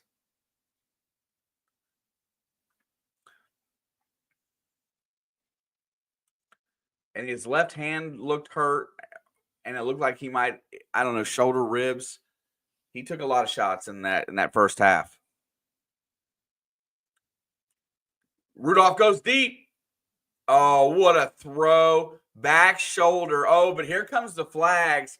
Is it going to be offensive or defensive pass interference on Metcalf? DJ Turner screaming for the flag. It's going to be OPI. And that is how he got back to catch the ball. Houston takes a 1-point lead over Tennessee. Big play there. Pushes off to get open.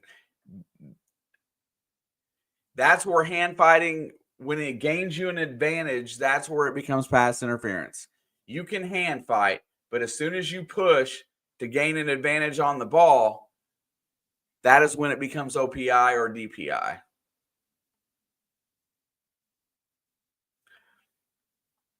Turner's a little guy.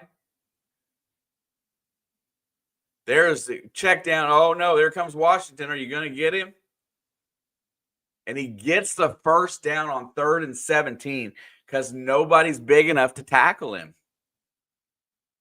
Terrible towels are out in force.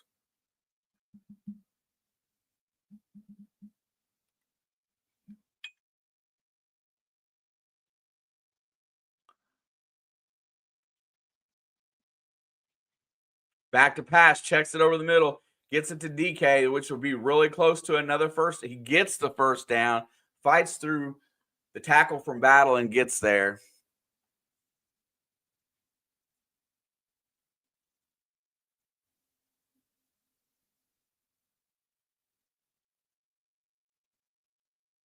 Washington's so big, got to tackle him by his shoes. Rudolph's back to pass, looking, hits this check down once again, and they're dropping DK.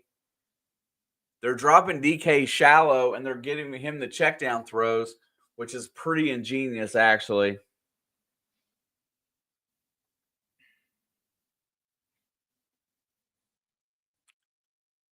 The shots he took in the shoulder, he got planted about 4 or 5 times. Like I said, if he didn't come back today, he's got to be hurt. 1st and 10. Ball is at the 20-yard line, just inside. Here's where your defense has got to step up, Cincy.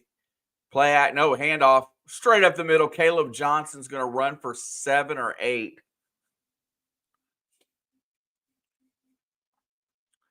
Jalen Warren has not come back into the game. Johnson is the rookie from Iowa, whom I drafted early this year because I thought he would be a bruiser. Getting his opportunity right now. Couple really nice runs so far. Is getting a blow on the sideline right now. Pittsburgh is closing in on 100 yards as a team rushing. Jalen Warren's back on the field. Ball is at the 13, 12-yard line. And the play clock expires, but I think they called a timeout.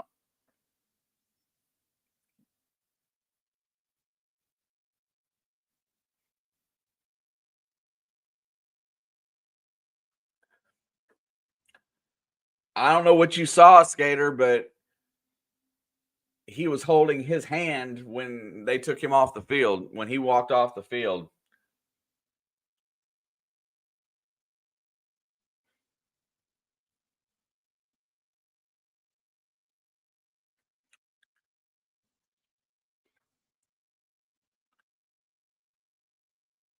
Of course, I can't hear what the commentary says either, but his hand looked messed up. Chicago extends its lead to 13-3 over Minnesota. That's another big one right now. Rudolph pitches it back to Johnson. He's going to be wrapped up short of the first down on 2nd and 3. No gain, maybe a half yard. Brings up 3rd down since he needs a stop.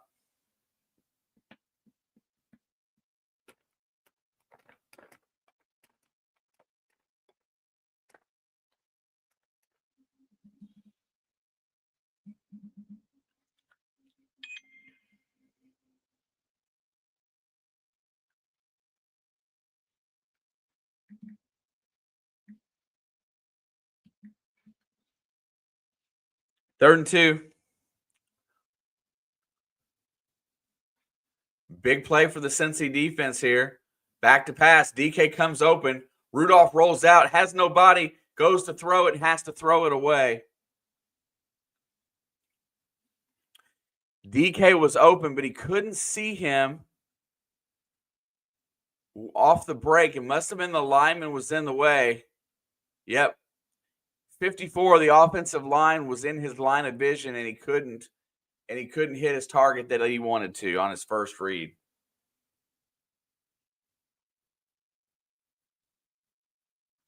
Cincy's defense holds again.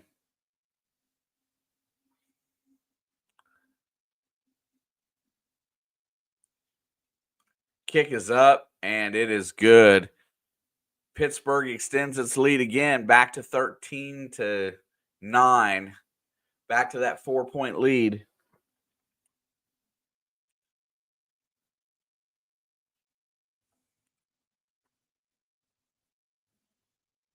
So he'd gotten planted several times on his back, helmet coming into the collarbone region. But the last time he walked off the field, he was holding his hand like that. And that was what we were going off of from what we saw. I don't know. Twitter's as bad as is almost as bad as fake news most days. There's a lot of that. I don't know if they said it on the TV on the broadcast here because I don't have the volume up. I know that it got crazy.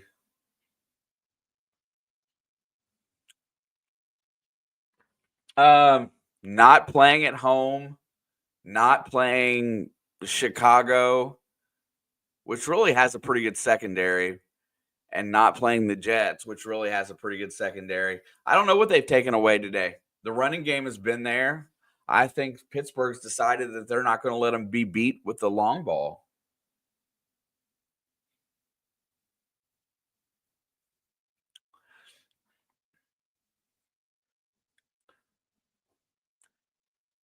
But that's, if a defense chooses to take something away, they're giving something up. And Chase Brown's ran fairly well today. So I think that they would rather Chase Brown beat them on the ground than let Jamar Chase beat them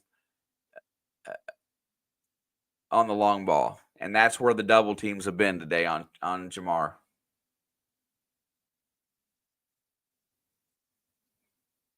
Yeah, I saw that. I saw Terry and Arnold and the other guy that was out in the secondary.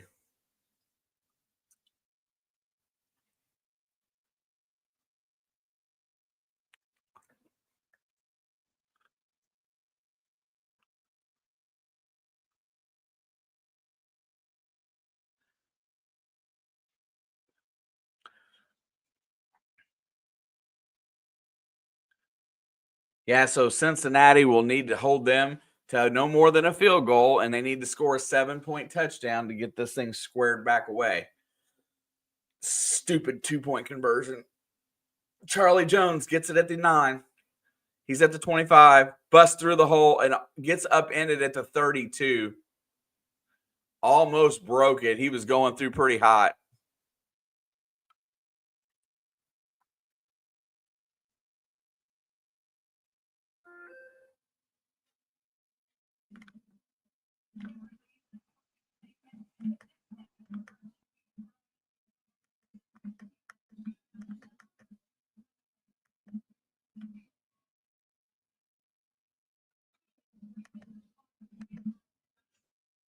All right, 1st and 10.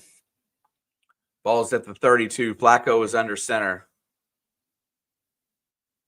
Samples in motion. It's going to be a run play. There goes Chase Brown to the outside. They cut the edge off. No gain.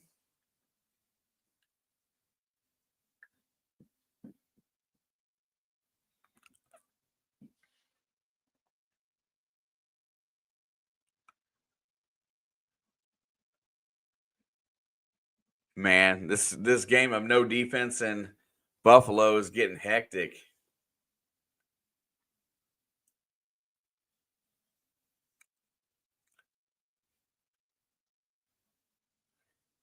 Chicago extends 16-3. Flacco's in the gun, 2nd and 10.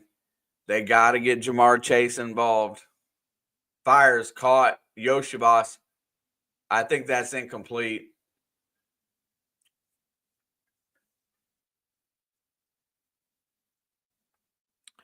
Jacksonville extends yet again to 28-6.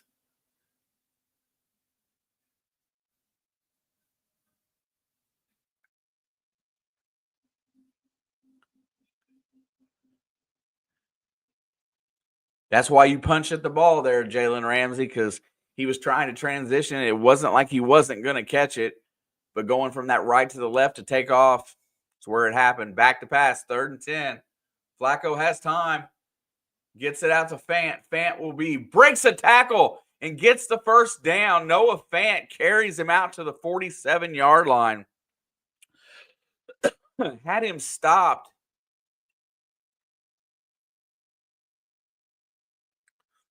And Eccles, the cornerback, is slow to get up, and they're going to get him off the field. I think he's okay.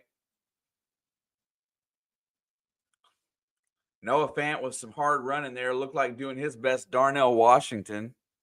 Break, 2 tackles. Almost breaking a 3rd. Takes another guy to get him.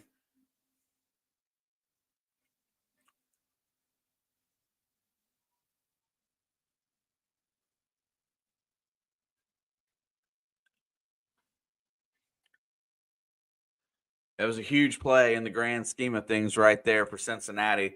That 1st down was very necessary. 2:56 to go here in the 3rd. They need to be in the lead at some point. Handoff Brown. Brown cuts through, and he gets carried over and gets about a 3.5-yard gain out to midfield.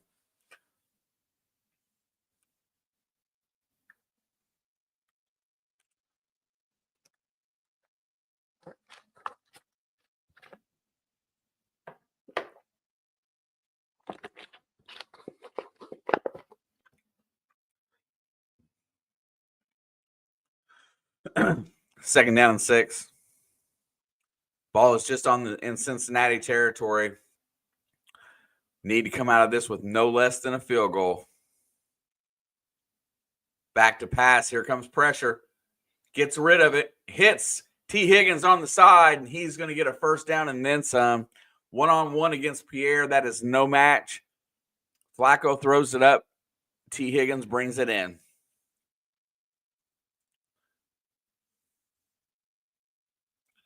A touchdown here is huge for Cincinnati. That means Pittsburgh will have to score one, I think. No, doesn't. That means they'll have to get a field goal at least, but it would be huge. Handoff, Chase Brown, nowhere to go. He's going to get about a yard.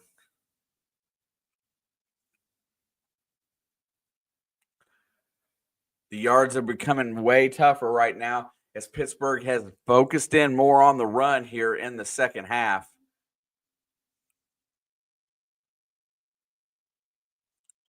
Cincinnati still 32nd in the NFL in rushing, 86 yards on the ground today as a team. Second down and 9. Flacco's looking to throw the ball. Cincinnati wants to spread the field out here. 5 wideouts. Back to pass. Pressure's coming. Fires it over the middle. It's tipped at the line.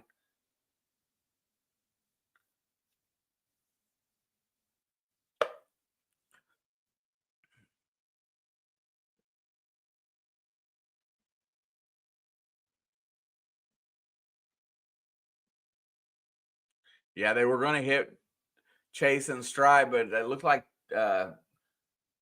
somebody got a hand up there. 3rd and 9, huge play for Pittsburgh. They really want to get off the field here so that they can play with the lead. Cincinnati 40, they're right at the cusp of field goal range here. Back to pass. Here comes pressure. Lets it go.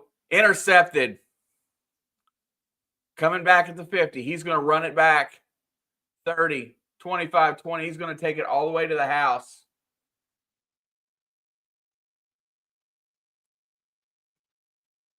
Kyle Duggar. Flacco threw it from his back foot. Did not, I don't even know who he was throwing at. Duggar was in zone. I think he thought it was man. Best guess I can make right there. Let's see.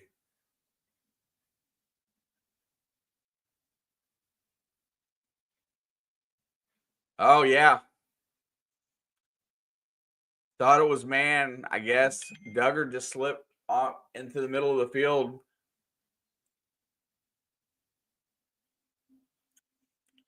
There you go. Now it's going to be that time again as Pittsburgh leads 20-9.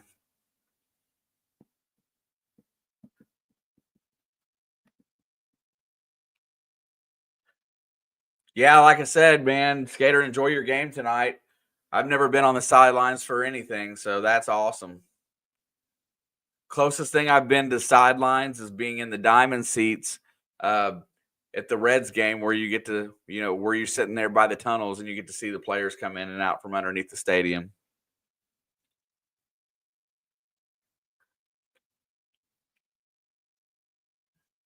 Once again, my Bengals just come up a little short on the road.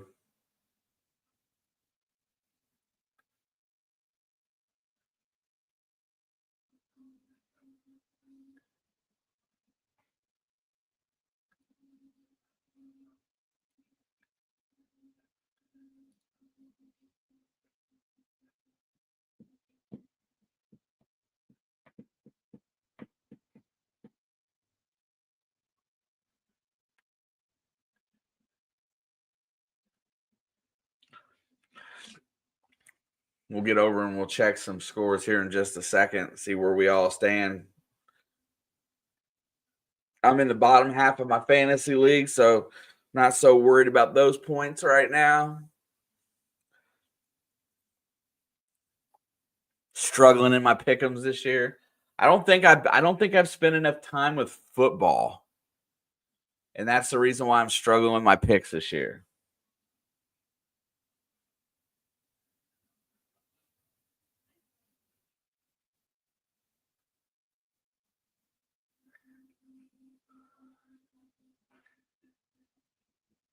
Yeah, I'm sure Dan Campbell is going to continue calling plays. If the last time he called plays, they got 44 points.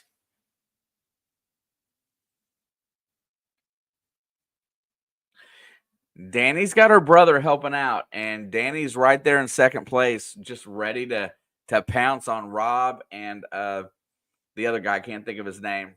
If they falter, I'm telling you, I usually do really, really well. I'm always up at the top, and I'm not this year.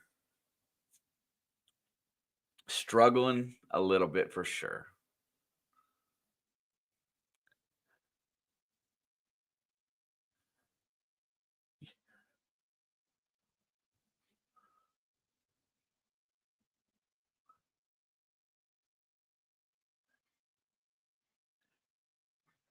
Now you watch Cincinnati go down and start scoring touchdowns, and this game will end up blowing up. Charlie Jones cuts it to the outside, and there is a flag that's going to bring that one back, I assume. When you start cutting across the field, it turns a block into a hold a lot of times.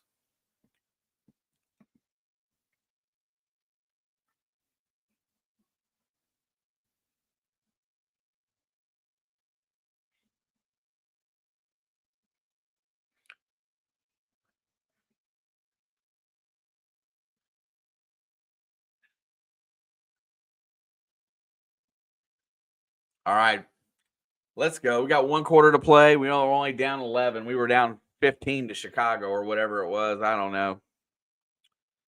Ball's at the 23-yard line after the penalty. Flacco's in the gun. Stop throwing to the middle of the field. Start throwing at T. Higgins and Jamar Chase. Handoff. And that is, I don't know who that is. It just ran that ball. Milton?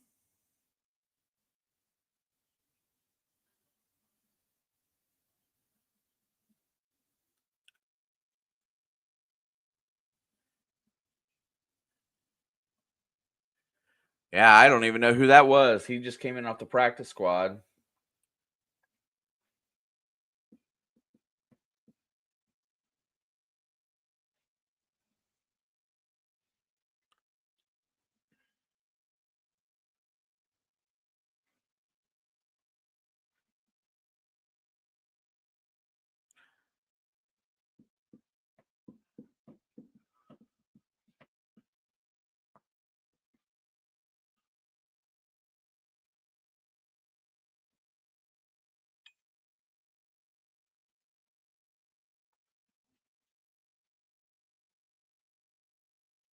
Is Desert Storm who you're talking about?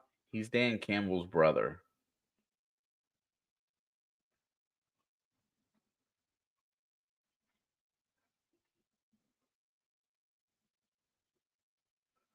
I'm not sure.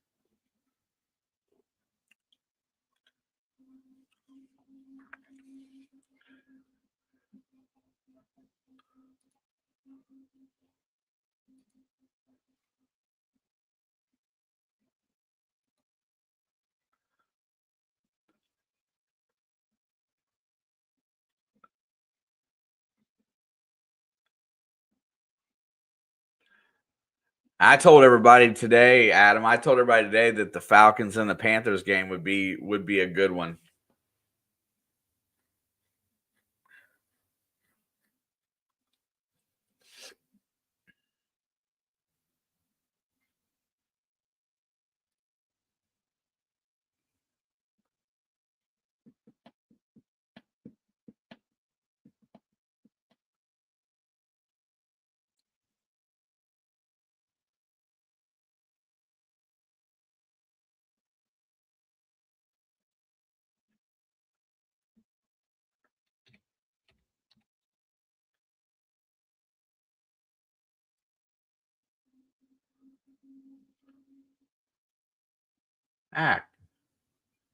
Stop.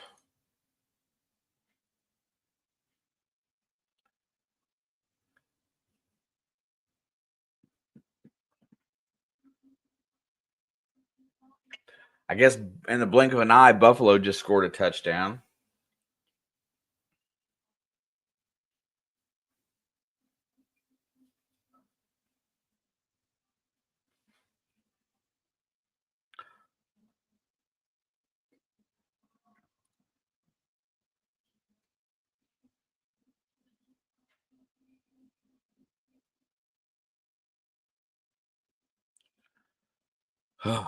All right, here we go.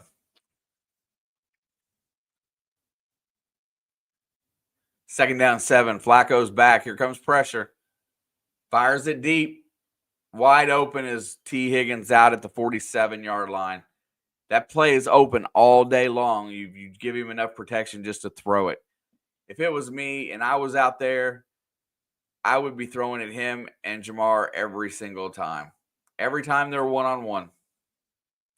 But Pittsburgh has went to a zone, And now he's realized it because that's where the pick six came from. They need to score quickly here. Back to pass. Pressure comes. Checks it down to Chase Brown. He's going to get it. Breaks a tackle and falls forward for a few more yards. Going to bring up second and short.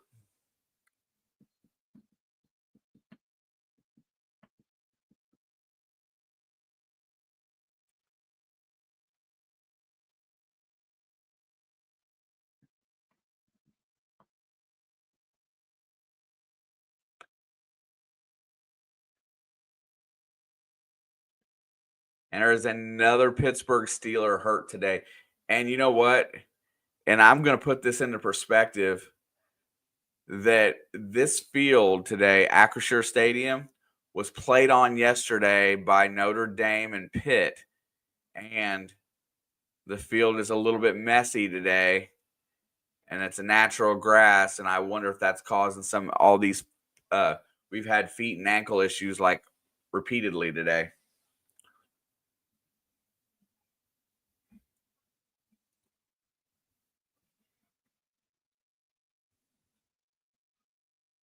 Baker got picked.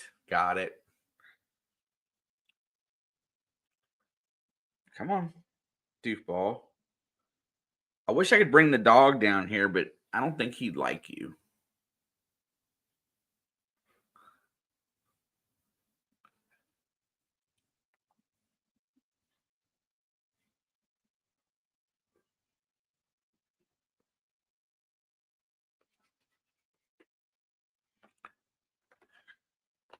Well, come on.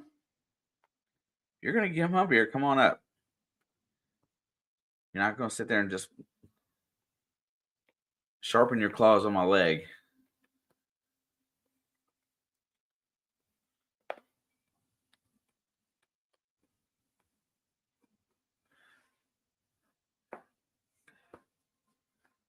Like I said, I picked that as about my third most competitive game of the day, Adam.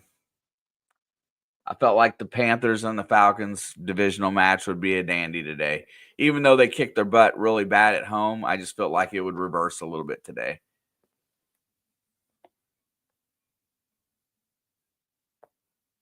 Yeah, he's the one that Eccles has been laying some hits out there in the secondary.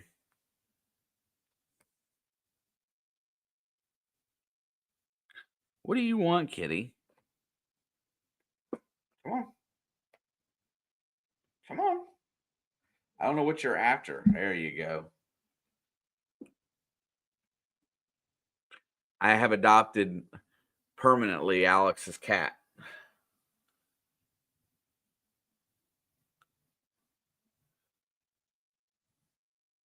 Oh, he didn't hit anybody. He just planted wrong. Second down and 3. Ball is at the 47. Handoff. Chase Brown pushes forward and he dives for the first down. And I think they marked him short. I don't know.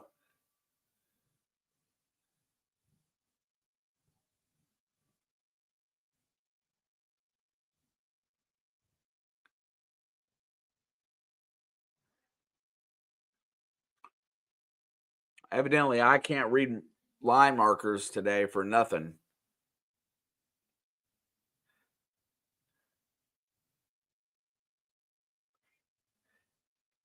Who the hell did they just give that ball to?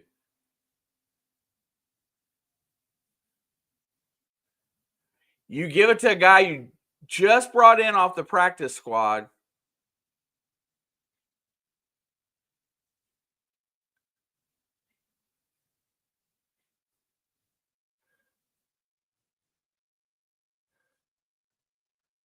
I didn't see what happened.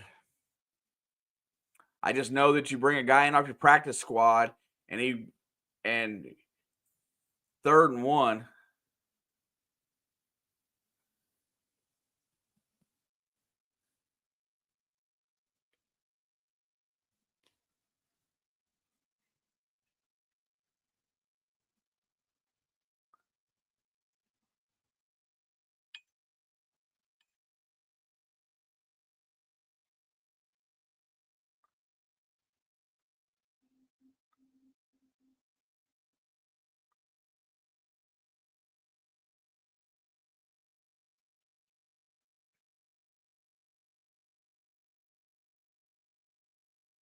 They both locked up pretty evenly, so I can see why both got penalized. 4th down. Here we go. If you do not run a sneak of some type here and you go to hand off to a back that's 7 yards deep, you're going to get stuffed. Just saying, unless you're going to throw the ball.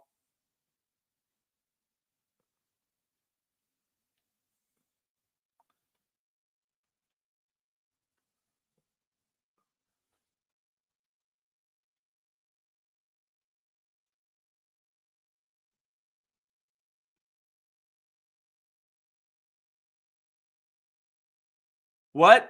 I don't understand the relevance here. Try to get him to jump off sides and waste the timeout that you may need later.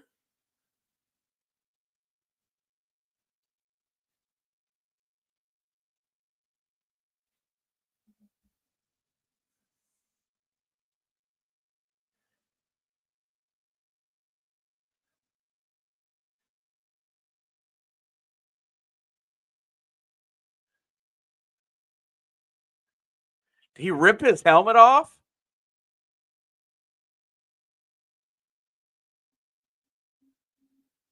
Oh, man, I need more cameras.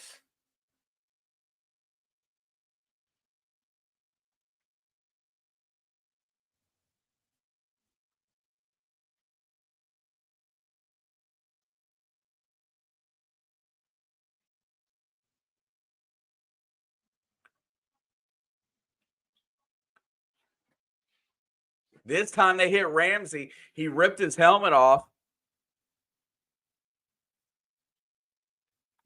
And he just got Ramsey kicked out of the game.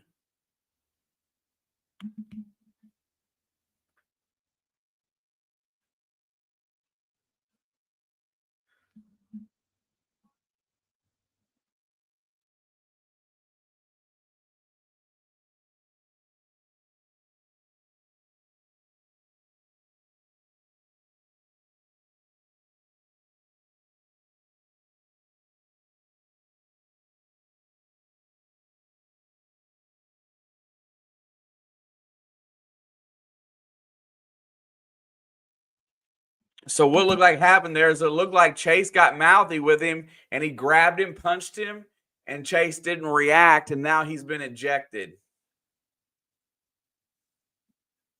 Jalen Ramsey and Jamar Chase have had this for a while. Now, if that's Jamar got him ejected, that's awesome.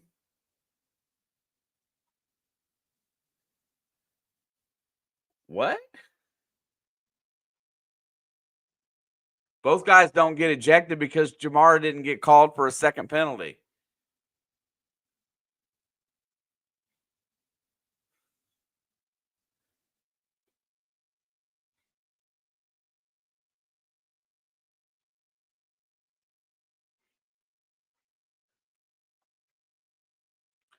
Holy crap. He did not. He didn't start nothing. He was standing there. If you don't throw punches, that it does. You can say whatever you want as long as you're not doing nothing retaliatory. And that's not an ejection. There's the ejection right there. Smack hit the face mask right there. He didn't do anything. If they ejected him, that's BS.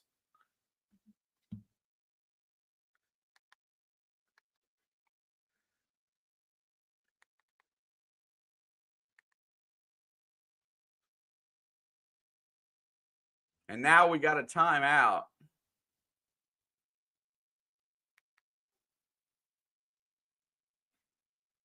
I don't know what's going on here. It's getting even worse.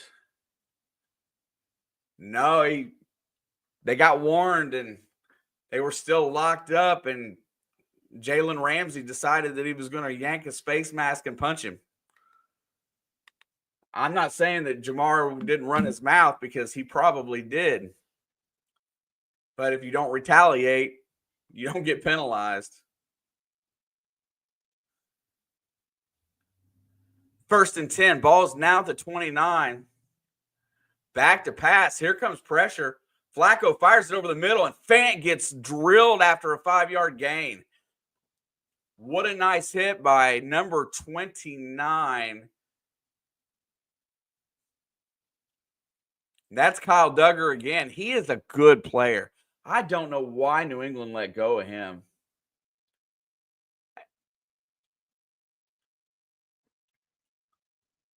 It's better to see a game like this where at least you know that they're into what's going on than what we saw this morning. I'll take this any day over that Washington Miami game. Timeout. Cincinnati's had to use a second timeout in this half due to dumb stuff. We was talking this morning, that Miami game looked like nobody wanted to win. Nobody cared. It looked lethargic. It was just horrible TV. And then for that to be in front of 80,000 people in Madrid, Spain, for their first NFL action, I would have left feeling like I deserved more. That's the game today. That's the other one, that Tampa Bay and Buffalo game, because Tampa Bay is Baker Mayfield is just dangerous enough to ruin Josh Allen's day.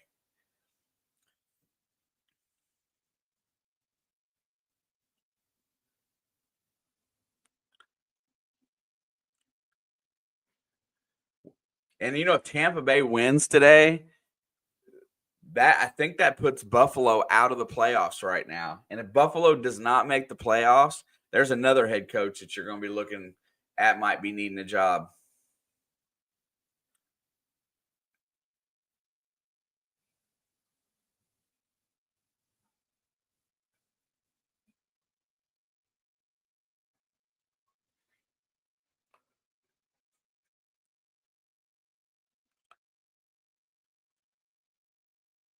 Let's go.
All right, here we go. It's getting super loud in Pittsburgh. After the timeout,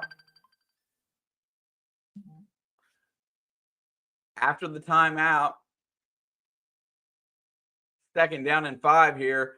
Flacco changes the play at the line of scrimmage, brings in more protection. 2 wideouts to the right. It's going to hand that ball off, and it's going to be third and about a yard.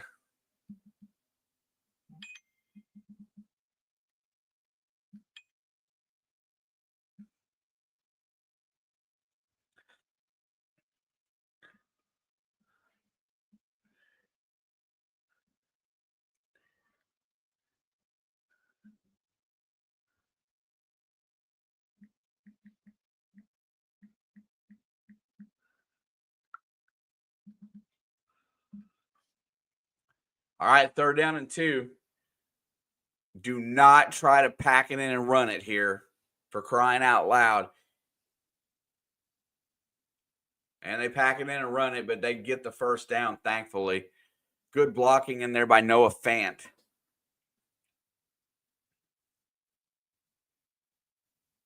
Cousins is in for the Falcons. You watch, there's going to be retaliation. If it was me, I would be throwing right at Jamar Chase right now to see if I could instigate some BS. If you're gonna have these things happen, you need to go right back to the guy that Pittsburgh's mad at, and that's Jamar. He's going to have Porter on him, who is an emotional player. I take that back. It's not going to be Porter. They move him over into the slot. Back to pass. Here comes pressure. Fires it. Incomplete. Ball slipped out of Flacco's hand there, it looked like. I'm not sure. Intended receiver was Chase.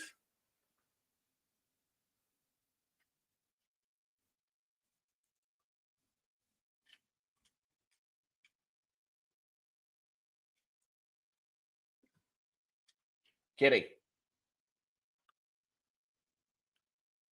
Yeah, I saw that Jordan Love went out. I didn't know about Josh Jacobs. Jacksonville dominating the Chargers at home today. Huge in the NFC, AFC West. Flacco's back. He's going to get sacked.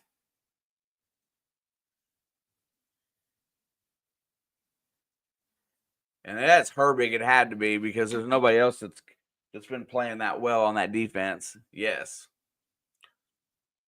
Now you got a 3rd and 17. Herbig comes in and he just dodges Orlando Brown. Orlando Brown does not get the protection there, and Flacco does a great job of holding on to the ball. 3rd and 17. See now, 12-20. That extra point is so important that they effed up in the first half. If they have to kick a field goal here, no anything but a sack.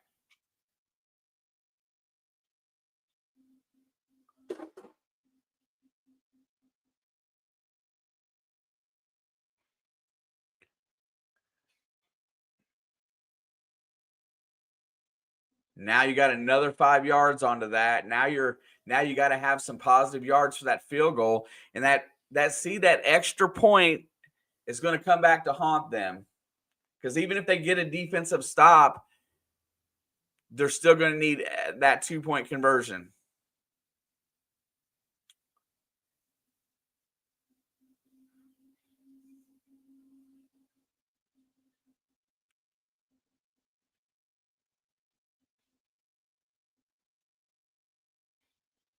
Drop it off short. Goes for it all. Incomplete in the end zone. That was an overthrow there on Flacco's part. T. Higgins was in a double team, but he could have made the play.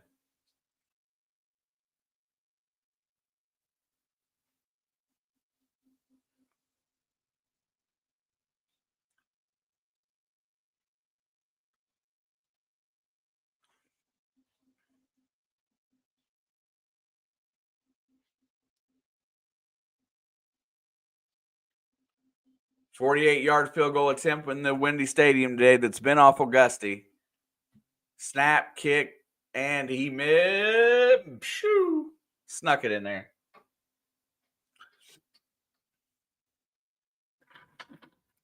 Stop being a terrorist.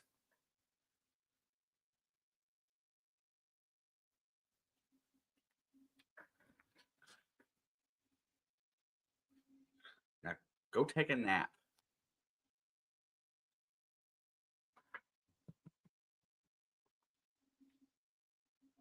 Yeah, Herbig is the only one that looks the part today. I think TJ Watt's starting to show a little bit of of slowdown in him.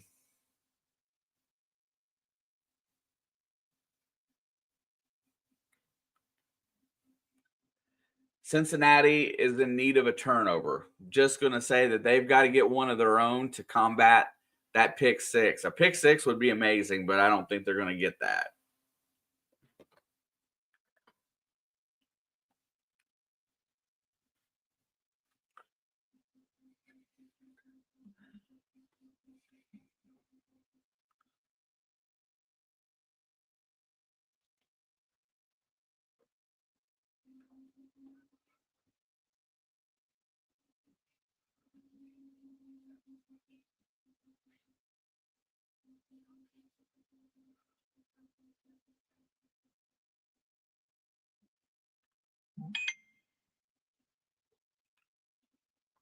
I'm telling you, my picks for the pick'ems have been off.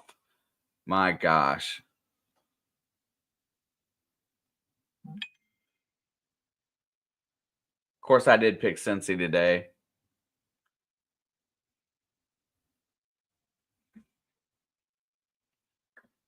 I thought they'd be able to put at least 28 points up today.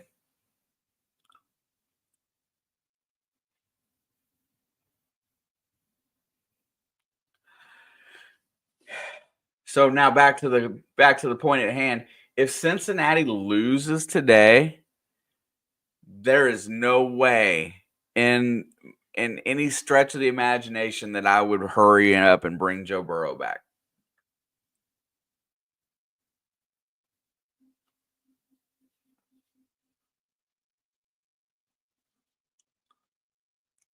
No possible way.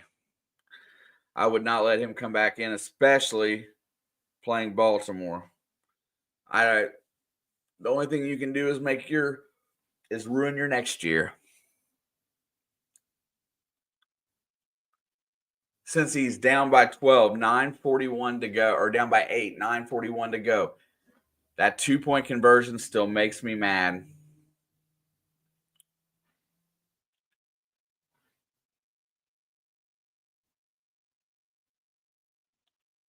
Now when Sales over Gainwell's head goes through the back of the end zone, Pittsburgh starts at the 30-yard line, 35. That's where it started today.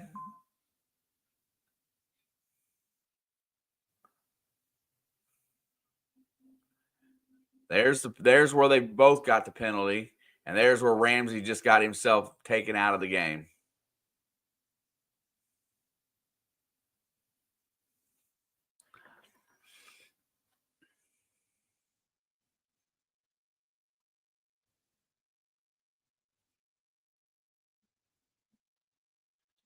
Play action. Rudolph rolls out. He gets it to Gainwell, and Cincinnati was 8 yards deep. They're in some form of a prevent defense here that they cannot afford to go into. 7-yard gain.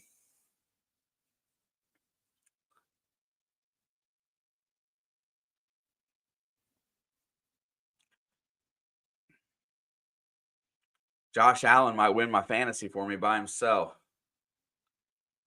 Buffalo is back in the league. Christian Watson, another TD. 2nd and 3. Handoff to Gainwell. He's going to try to barrel through. He's going to be short of the first down.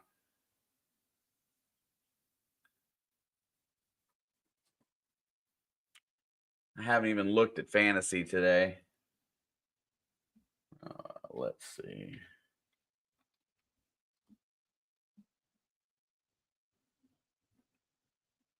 Handoff, Gainwell.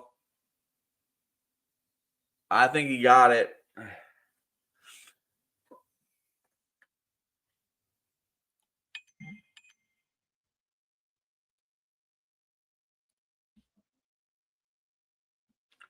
What is going on here?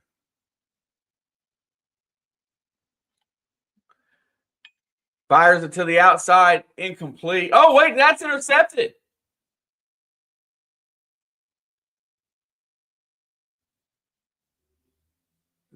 Did that ball hit the ground? Metcalf goes out down the right side. Turner gets twisted.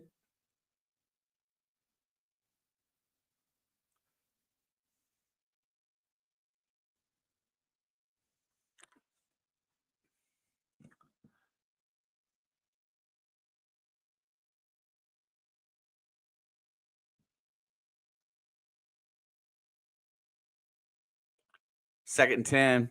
Rudolph's under center. 3 on the play clock. That should be a penalty.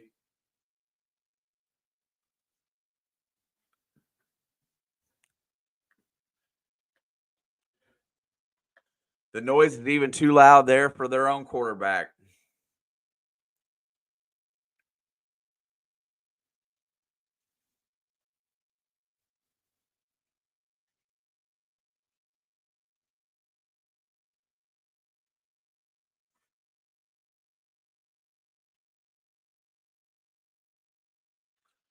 37-32 Buffalo over Tampa Bay.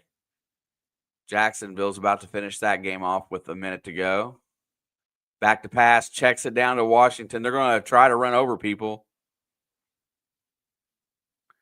And this time, Dax Hill grabs him by the ankles, and it's the only way that you can hold that guy down is if you grab him by the ankles. 3rd down and 11.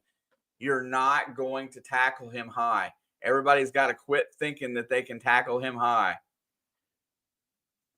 Dax Hill grabs him by his ankles. If you hold on to his feet, he can't go nowhere.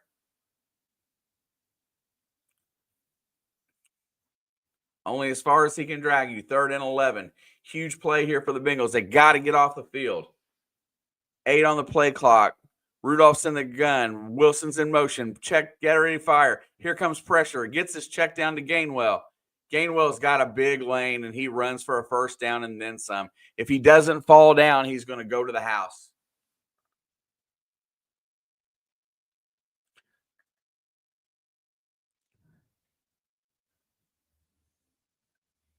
Cincinnati is desperate for a turnover here.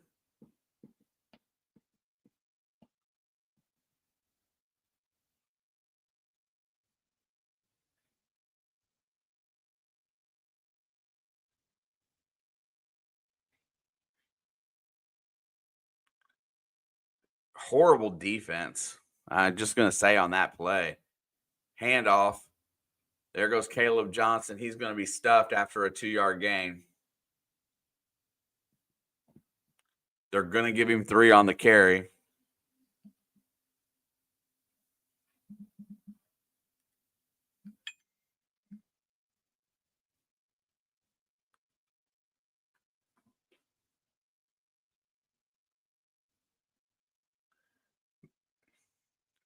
Jordan Battle is a little shooken up. He has been in the middle of a couple of tackles here back to back. I think he's winded. Hopefully that's all.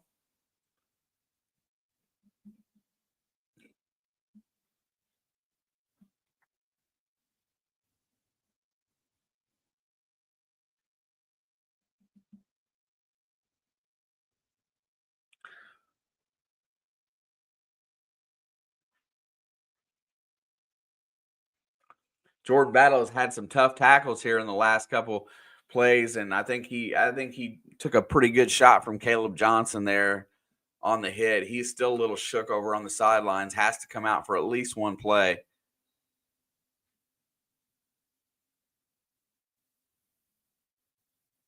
Strained maybe his lower back. That's where they're looking at.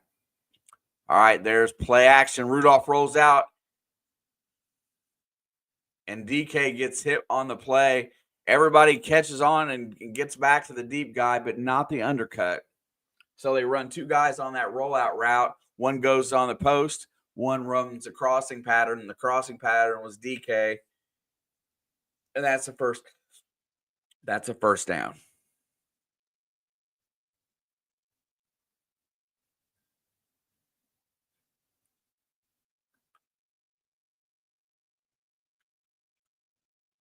And Jordan Love's still playing, by the way. Handoff. Johnson goes for the outside. If he can get away, he's got a lane. He's going to run it all the way inside the 10.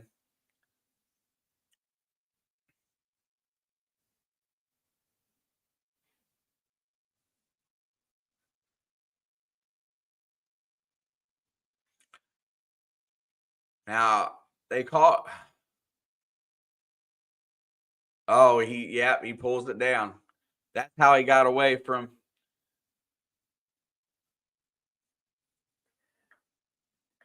He'll learn.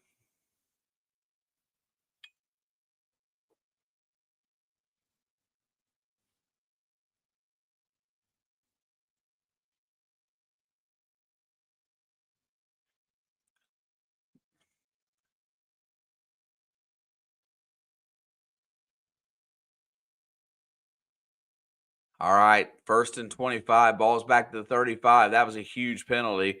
Rudolph's back to pass, hits his check down. Gainwell escapes. He's gone. 10. Oh, saving tackle by Battle at the 7-yard line. I'm telling you, this Bengals team is just their defense is wore out.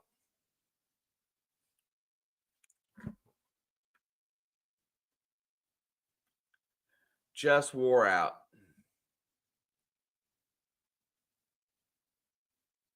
Listen, thanks. Scrub a dub dub. Steve's taking a shower. Scrub a dub dub. Gonna listen while I take a shower. What? Kenny Gainwell just about took it to the house. This defense is wore out. There's not enough bodies on there. And this Pittsburgh team, when they slowed the game down with Mason Rudolph and pushed the ball on the ground, then that just took this defense out of it. Now everything's available to them.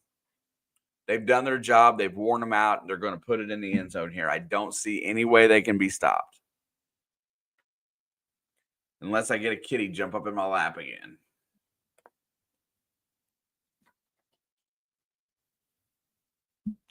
Coming up next, would you rather see Bo Nix and Pat Mahomes or Lamar Jackson and Dylan Gabriel?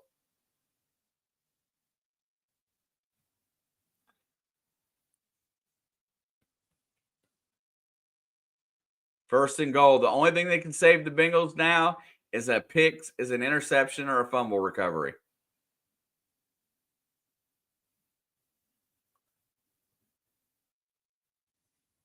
Need some help. Let's get a turnover. Rudolph goes to the handoff. There he goes to the outside. Gainwell is going to be cut off and will be stopped at the 5-yard line.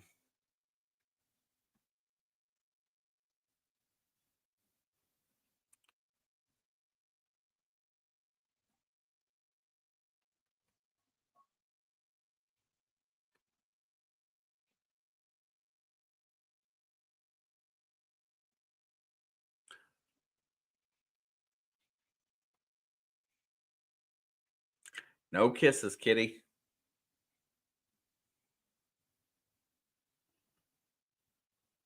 Second and goal. Ball is at the 5. Rudolph's back to pass. Got Gainwell in the flat. Should be a touchdown. It is. Kenny Gainwell scores. Pittsburgh has iced this game down 26-12.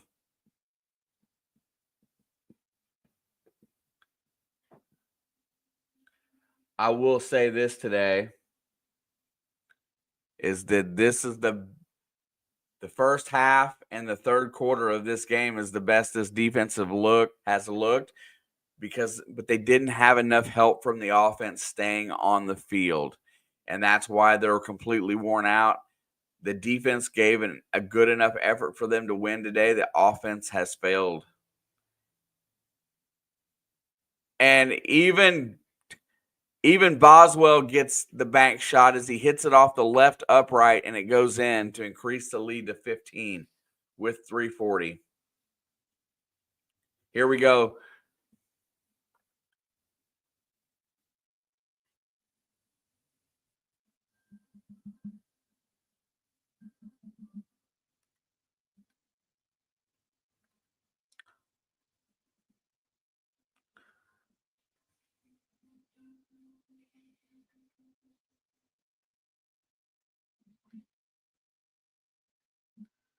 Isn't it bad? Cincinnati's defense has given up.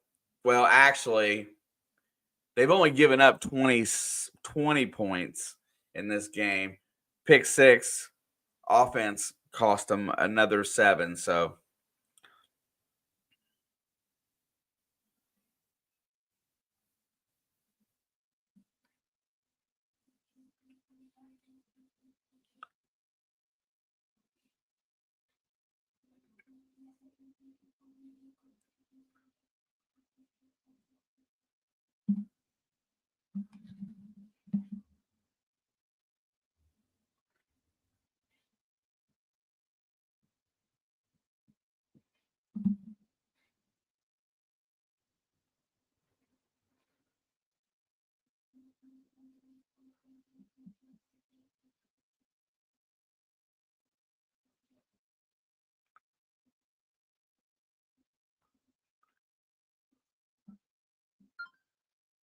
What is going on?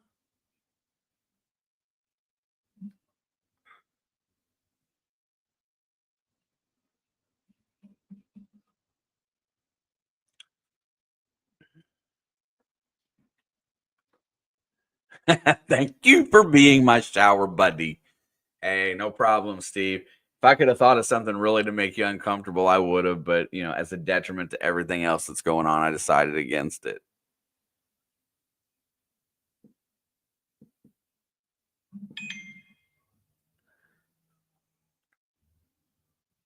I really hope that Cincinnati does not rush Joe Burrow back onto the field.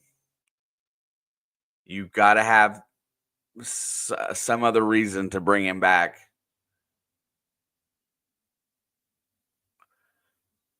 12 plays, 65 yards, 6 minutes off the clock. Pittsburgh just did a masterful job there of playing defense, holding Cincinnati to a field goal, and then deflating any chance that they possibly had by running a nice sustained drive for a touchdown. Need a tutty right now. Charlie Jones is hammered at the 30.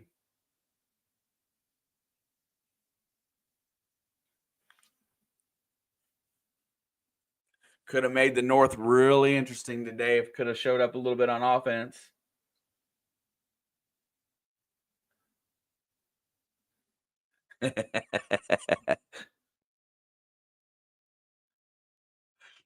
All right.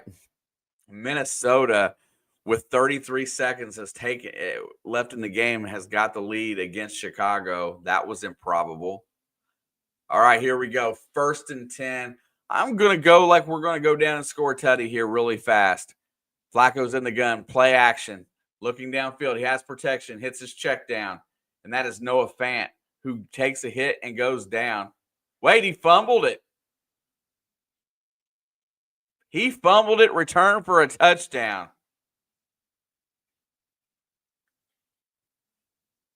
James Pierre with the tutty. Tennessee has tied Houston with 44 seconds to go.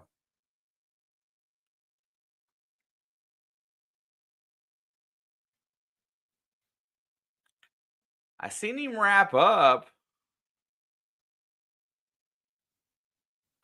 Was his knee down?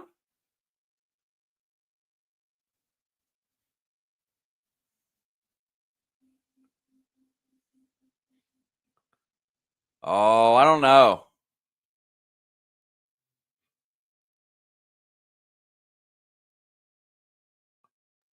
It's close. I'm going to say that that's a fumble, and they can't challenge it. So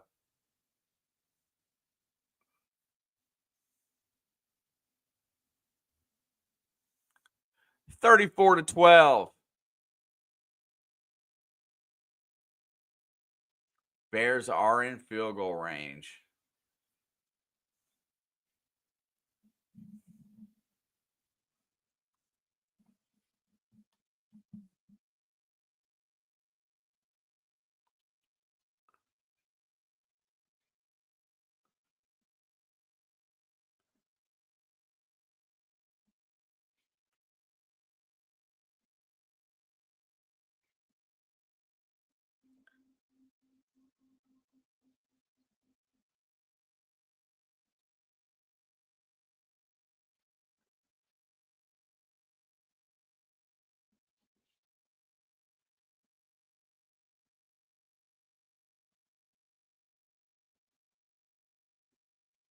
So, streaming both horizontal and vertical today. And actually, the focus more so is on the vertical of looking accurate. It's just how I've got myself set up on OBS.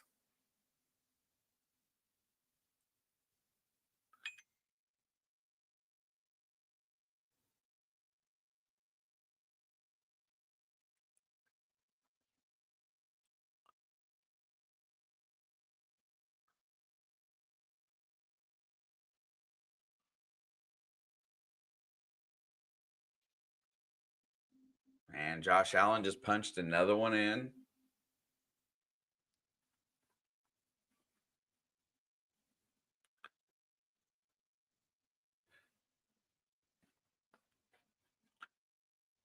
Go, Pat, go.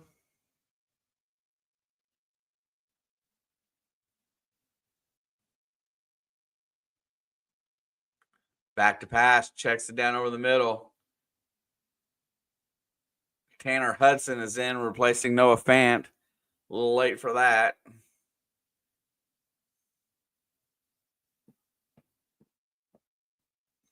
Green Bay does get the dub today over the New York Giants, 27-20.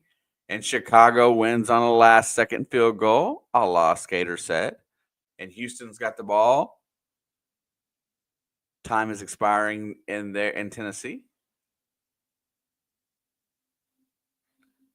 Chase Brown runs for a first down on 2nd and 3.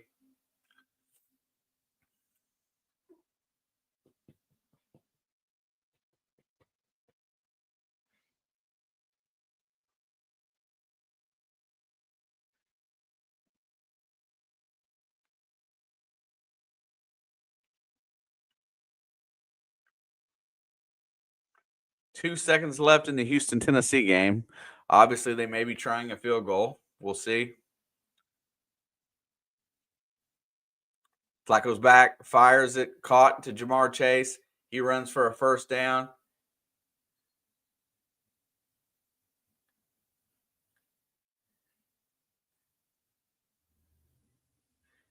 And Joey Porter's starting to, they're just getting it going again. First down for Jamar.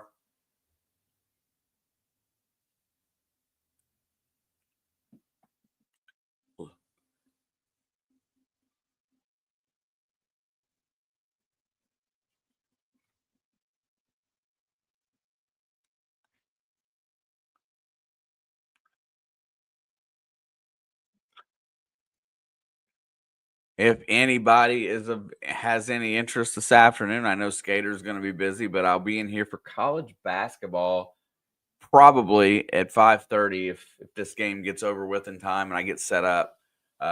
Running the same format, trying it out. If you do get a chance, please just stop in and hit the like, hang out for a few minutes. I appreciate it. Definitely going to try to push things forward. And coming up pretty soon when Alex gets home, I think we're going to have a sit-down discussion on what's next. And you will see something new from us.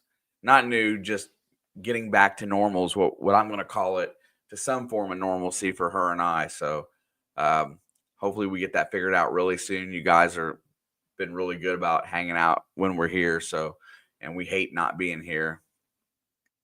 And she's gotten some things under control. So hopefully we can be here more often, at least for Q&As and pick'ems and stuff like that. Maybe not so many games because of what her schedule looks like, but something. It's not going to be as bad as it was.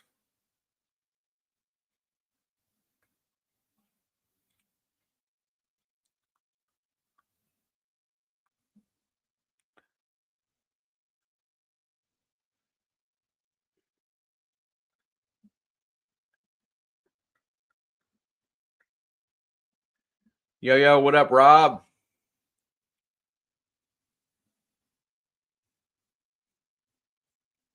Yeah, like I said, I might be back in here. The dual streaming's pretty. It has a good value. Yeah, F the Bears. But congratulations for you. It would have been nice for me because then it would have let me catch up with you a little bit. But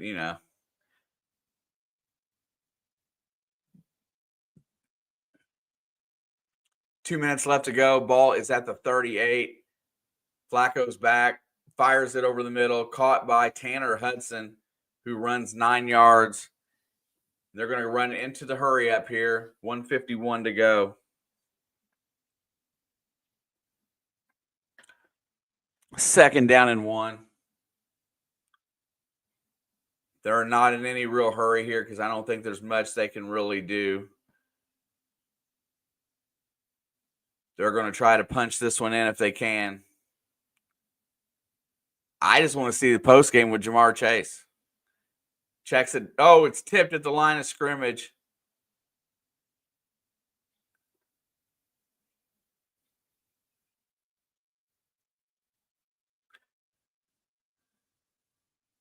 Yeah, see, that's an extra win that Rob gets too, is because he's allowed to pick against his favorite team. I'm sure he picked Buffalo. I haven't looked, but I'm sure he did. You picked Buffalo today, right, Rob? You're all about winning the league.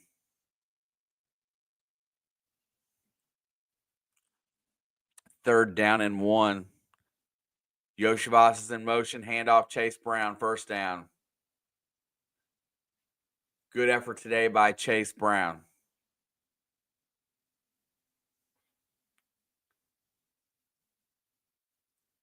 .66 seconds left to go in this game. Hurry up, offense is going.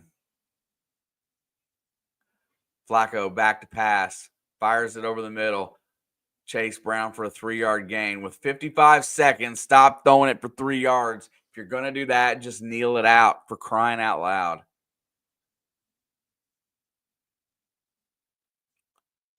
Take a shot at the dang end zone. Stop the clock. Back to pass. Looking down. Fires it. Hudson. 3-yard gain. Oh, he breaks a tackle. Third down and 1. 30 seconds to go. Throw it to the end zone. It's the only thing that makes any sense. Third and 1. That should be offsides. Throws it to the end zone. And fourth down is coming up.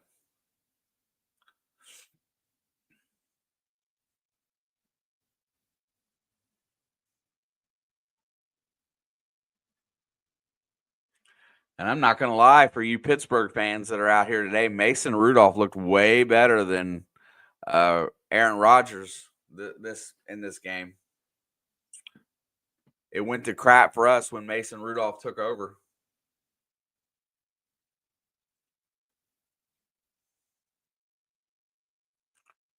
Now throw your check down and run out of bounds.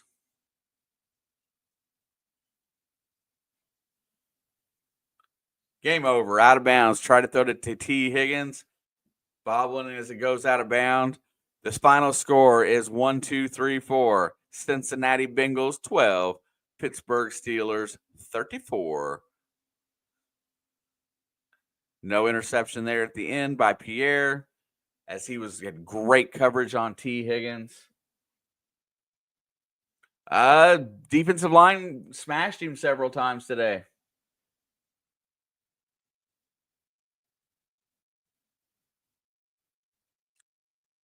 Skater, if you've been watching this game today, roughing the passer is anything you want it to be. 5 seconds left in the game. Rudolph takes a knee. Pittsburgh gets the W.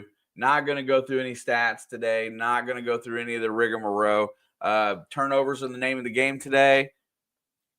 And the 2 turnovers today, the bad interception by Flacco for the pick 6 off his back foot, and then the fumble, scoop and score, manages 14 points for Pittsburgh, which keeps this game really, really close. If that had not happened, within 1 score, we would have been playing for a tie there if it wasn't been for the going for the 2 points after you take the point off the board early in the game. So long story short, let me know post-game in comments if you like the dual stream. If you do, say so. If you don't, also say so. I'm probably going to do it a couple more times. If you got any preferences or any ideas, please hit me up. Let me know. Much love to everybody, and thank you guys for hanging out for Cincinnati to get their butts kicked again. But higher draft pick. I think the season's over. And good job, Jamar Chase, and getting Jalen Ramsey to get himself ejected. That's awesome.